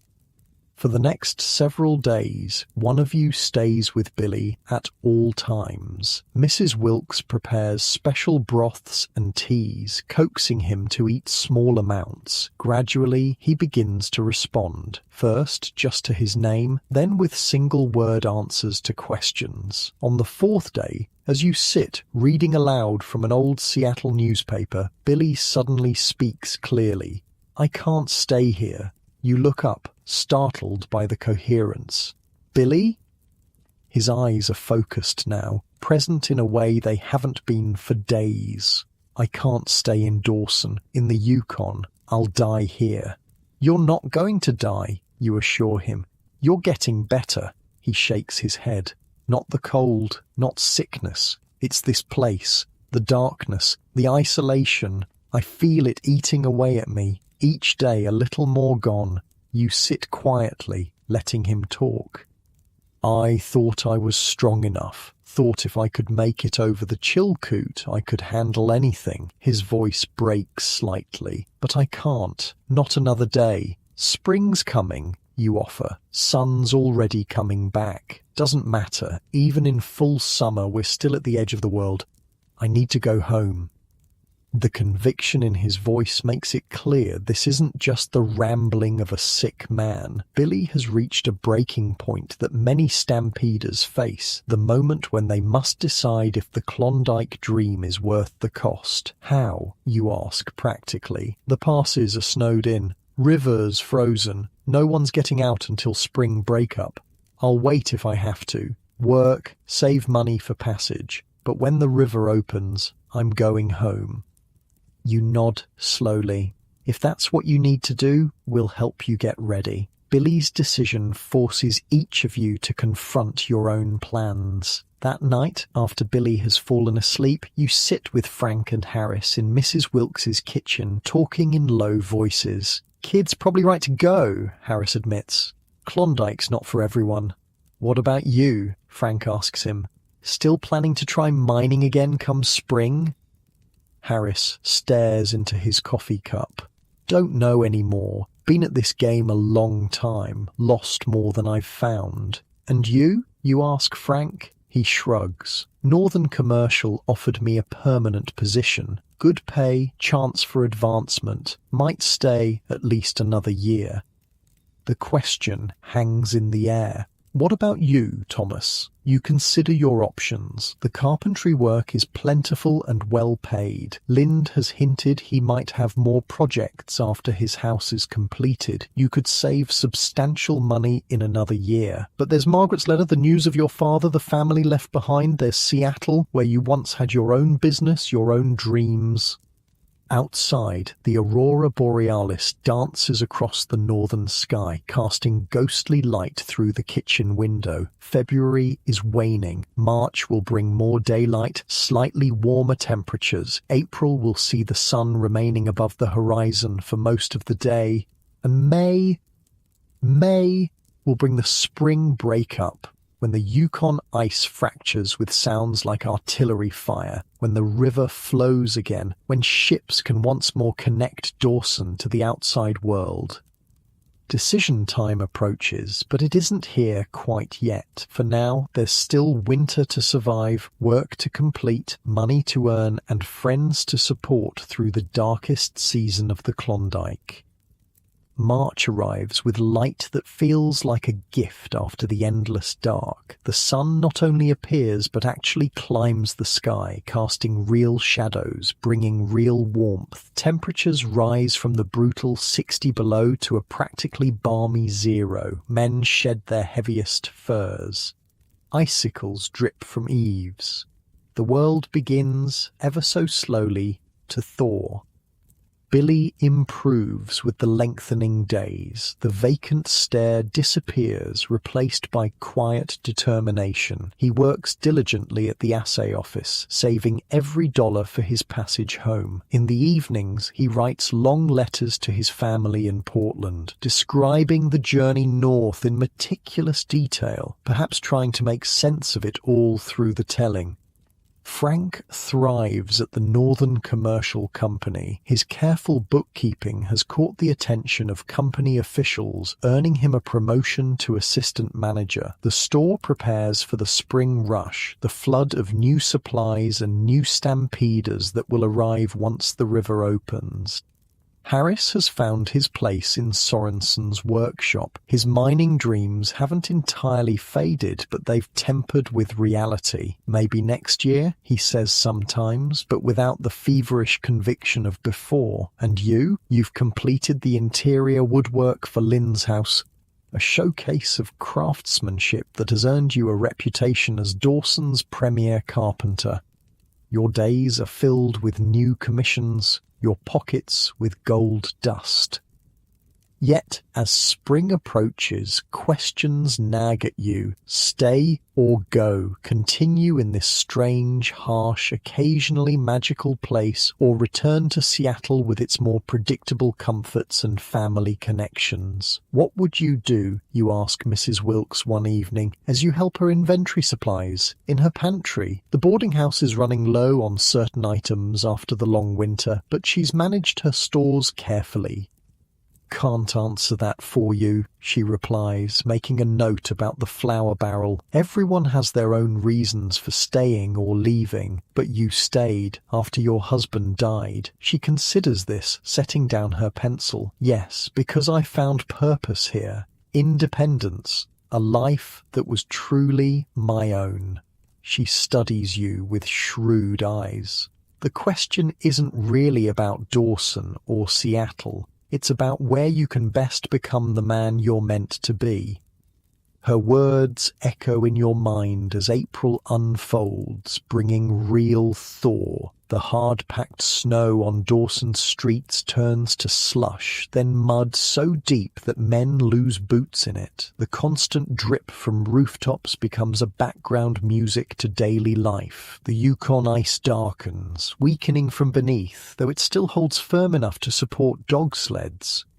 Signs of impending breakup appear daily. Pressure ridges form in the river ice as the current strengthens beneath. Open leads of water appear near the banks. The wise move their boats and docks to higher ground, knowing the ice breakup brings a surge of water that can carry away anything in its path. Anticipation builds throughout Dawson. For some, like Billy, breakup means the chance to leave. For others, it brings fresh supplies, mail, news from outside. For miners, it marks the start of the true mining season, when water flows for sluicing and new ground can be worked. "When do you think it'll happen?" Billy asks almost daily, scanning the river for signs. "Mid-May, usually," Harris tells him, but the Yukon keeps its own schedule. Dawson has a betting pool on the exact minute the ice will begin moving. Stakes are high. The winner takes home several $1,000s. Men check the river obsessively, watching for the first shift in the massive ice sheet. You continue working, completing projects for various clients while pondering your future. Johnny Lind has moved into his finished house and immediately commissioned you to build custom furniture, chairs, tables, cabinets, all at premium rates. "You've got a real gift, Reed," he tells you as you deliver a walnut writing desk. "Could make a fortune up here, building for all the successful miners. Every man who strikes it rich wants a proper house to show for it. Assuming more men strike it rich," you reply. Lind laughs. "Oh, they will. Maybe not on Bonanza or El Dorado anymore, but there's gold throughout these hills. Different kind of miner finding it now, though." "How's that?" "Big operations, heavy equipment, capital investment." Lind gestures out his window toward the creek valleys beyond Dawson. The lone prospector with a pan and shovel. His day is ending. The companies are moving in. It's a sentiment you've heard increasingly as spring approaches. The Klondike is changing, consolidating. Individual claims are being bought up by consortiums with steam-powered equipment and hired laborers. The romantic era of the independent stampeder is giving way to industrial mining. In early May, you receive a letter from your sister Margaret. It's dated February, having travelled by dog sled over the winter trails, a rare mail delivery before river breakup. She writes of family matters, of Seattle slowly recovering from the economic depression, of how Robert's carpentry business has improved enough that he's hired an assistant. Between the lines, you read her hope that you'll return, tempered with understanding if you choose to stay north. "Whatever you decide," she concludes, "know that there is always a place for you here. Father would have wanted you to follow your own path, wherever it leads." That night, you dream of Seattle, its evergreen-covered hills, its busy harbor, its familiar streets. You wake with the smell of salt water in your nostrils, though it's only the moisture from the thawing earth outside your window. May 11th dawns clear and unusually warm. By mid-morning, attention fills Dawson. Men gather along the riverfront, watching the ice with particular intensity. You join them during your lunch break, standing beside Harris on the high bank. "See there," he points toward the center of the river. "Water on top of the ice, and those dark patches, ice is rotting from within." As if responding to his words, a deep groaning sound emanates from the frozen Yukon, the voice of a giant stirring from winter sleep. The crowd murmurs. More people arrive. Someone rings a bell, alerting those in town that something is happening. The groaning intensifies. Cracks appear in the massive ice sheet, dark lines spreading like lightning across the white surface. The pressure builds visibly, ice buckling upward along the fractures. Then, with a sound like artillery fire, the Yukon ice begins to move. The crowd erupts in cheers. Men throw hats in the air. Those who've won the betting pool celebrate their windfall. Others simply revel in the spectacle of nature's power unleashed. The ice doesn't just melt, it breaks into enormous chunks that grind against each other as the current pushes them downstream. The river rises rapidly as the natural dam formed by ice downriver creates backup. Floodwater laps at the lower streets of Dawson. Men rush to move supplies to higher ground. You stand transfixed by the sheer majesty of it. After months of stillness, the Yukon is alive again, roaring with newfound freedom. It's a rebirth you feel in your own body, a loosening of something that's been frozen within you. Hell of a sight, isn't it? Harris says beside you, grinning like a boy. Never gets old, no matter how many breakups you've seen. The spectacle continues for days. Ice flows tumble downstream, sometimes piling up to create temporary dams that cause the water to rise alarmingly before breaking free again. The river carries tree trunks, parts of cabins, occasionally entire boats that were left too close to the banks. Within a week, the ice is mostly gone, replaced by a swollen, fast-flowing river the colour of coffee with too much cream, brown with silt and debris from the spring runoff. And then, the moment everyone has been waiting for, the first steamboat whistle from downriver. The SS Alice arrives on May 20th, pushing against the still swift current, loaded with supplies, mail, and passengers. The entire town turns out to greet her. After 6 months of isolation, Dawson is reconnected to the outside world. More steamers follow in quick succession. News arrives of the Spanish-American War, of political developments, of continued economic recovery in the States. Fresh food appears in stores, eggs, potatoes, even some oranges that sell for $1 each and disappear within hours. And people.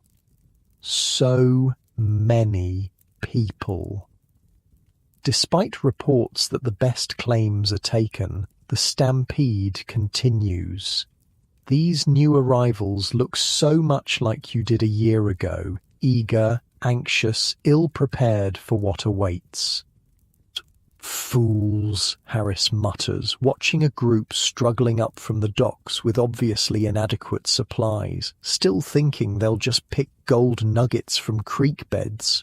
"Were we any different, you ask?" He chuckles. "Guess not, though at least we came early enough to have a fighting chance." Billy secures passage on the SS Alice's return journey. The morning of his departure, you all walk him to the dock. You, Frank, Harris, even Mrs. Wilkes. "Sure you won't stay another year?" Frank asks, though he knows the answer. Billy shakes his head, smiling slightly. "I've had enough adventure for several lifetimes, going to get a nice boring bank job back in Portland. Maybe even convince my mother I'm not completely reckless." You embrace him. This young man who arrived in Dawson as a boy and leaves having aged years in just months. "Right when you get home," you tell him. "Let us know you made it safely."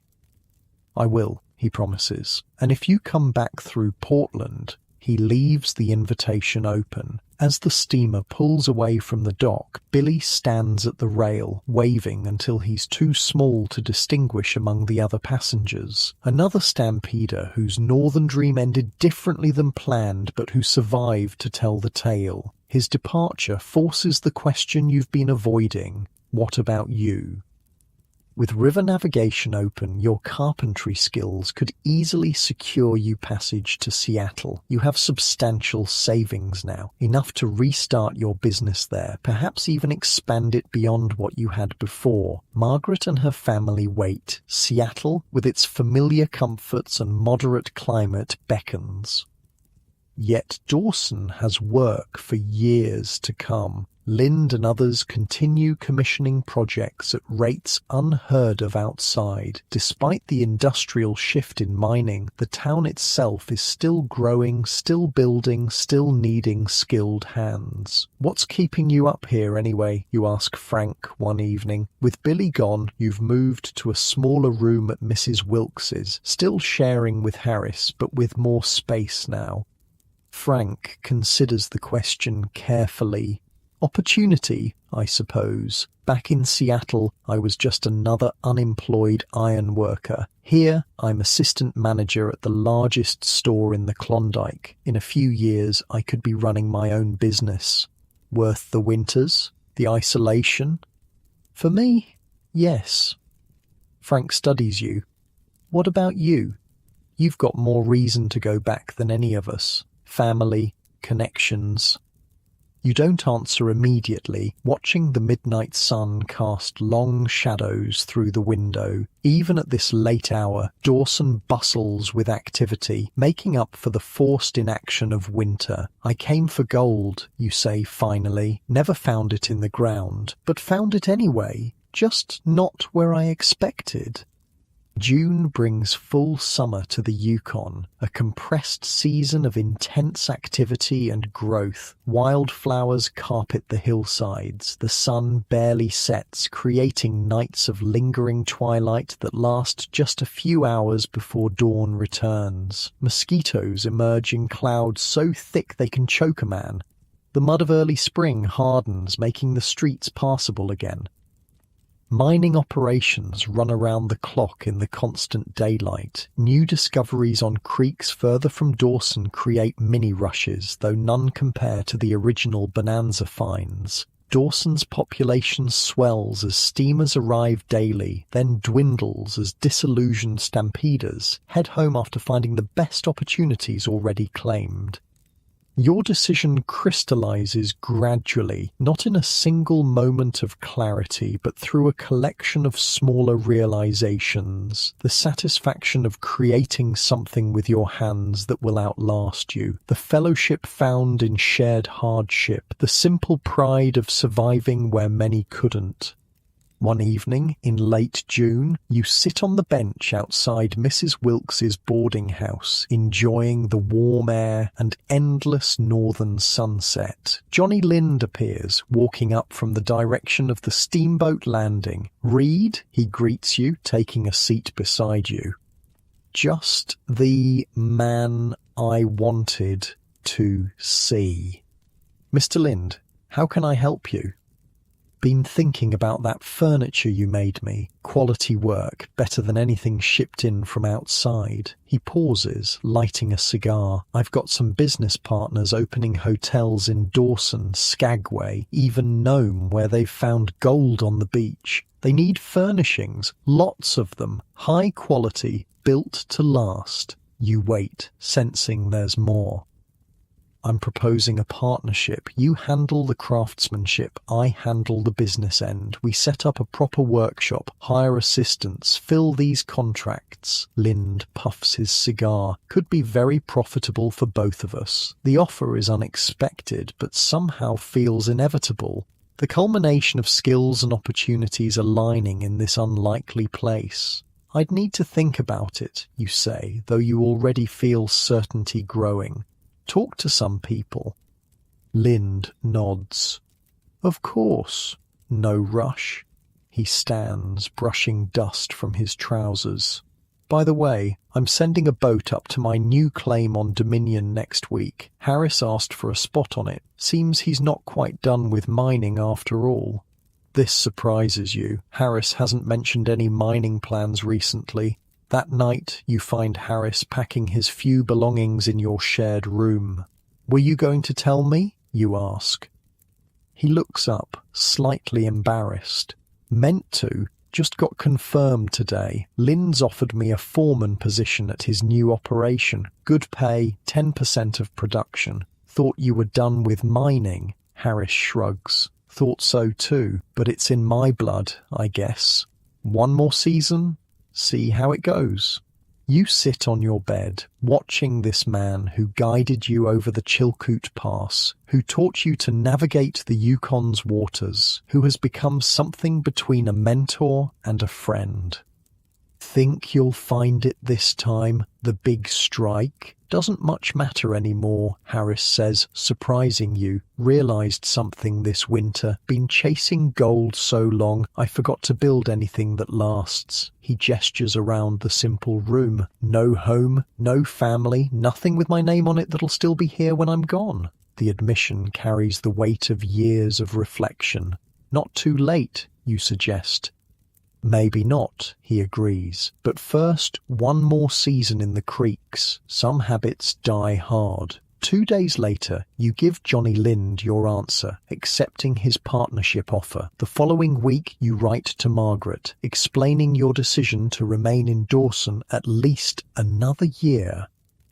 The letter is difficult to compose, but the words come from a place of certainty.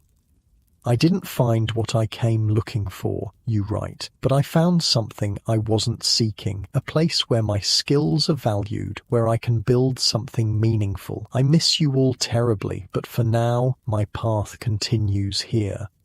Summer advances with the intensity unique to northern latitudes, everything growing, blooming, living with desperate energy before the inevitable return of winter. Your partnership with Lind takes shape. You secure a large workshop space, order specialized tools from outside, hire 3 assistants skilled in basic woodworking. Frank continues his rise at the Northern Commercial. Harris sends occasional notes from Dominion Creek, where Lind's operation is producing modest but reliable amounts of gold. Mrs. Wilkes maintains her boarding house, now filled with a new crop of stampeders. Dawson itself evolves rapidly. Proper government buildings rise, streets are graded, telephone lines appear, the rough mining camp is becoming a real city, albeit one perched at the edge of wilderness. In August, nearly a year after your arrival in Dawson, you complete your first major commission under the new partnership, furnishing an entire hotel. The day the last piece is delivered, you stand with Lind in the hotel lobby, surveying the results of your labor.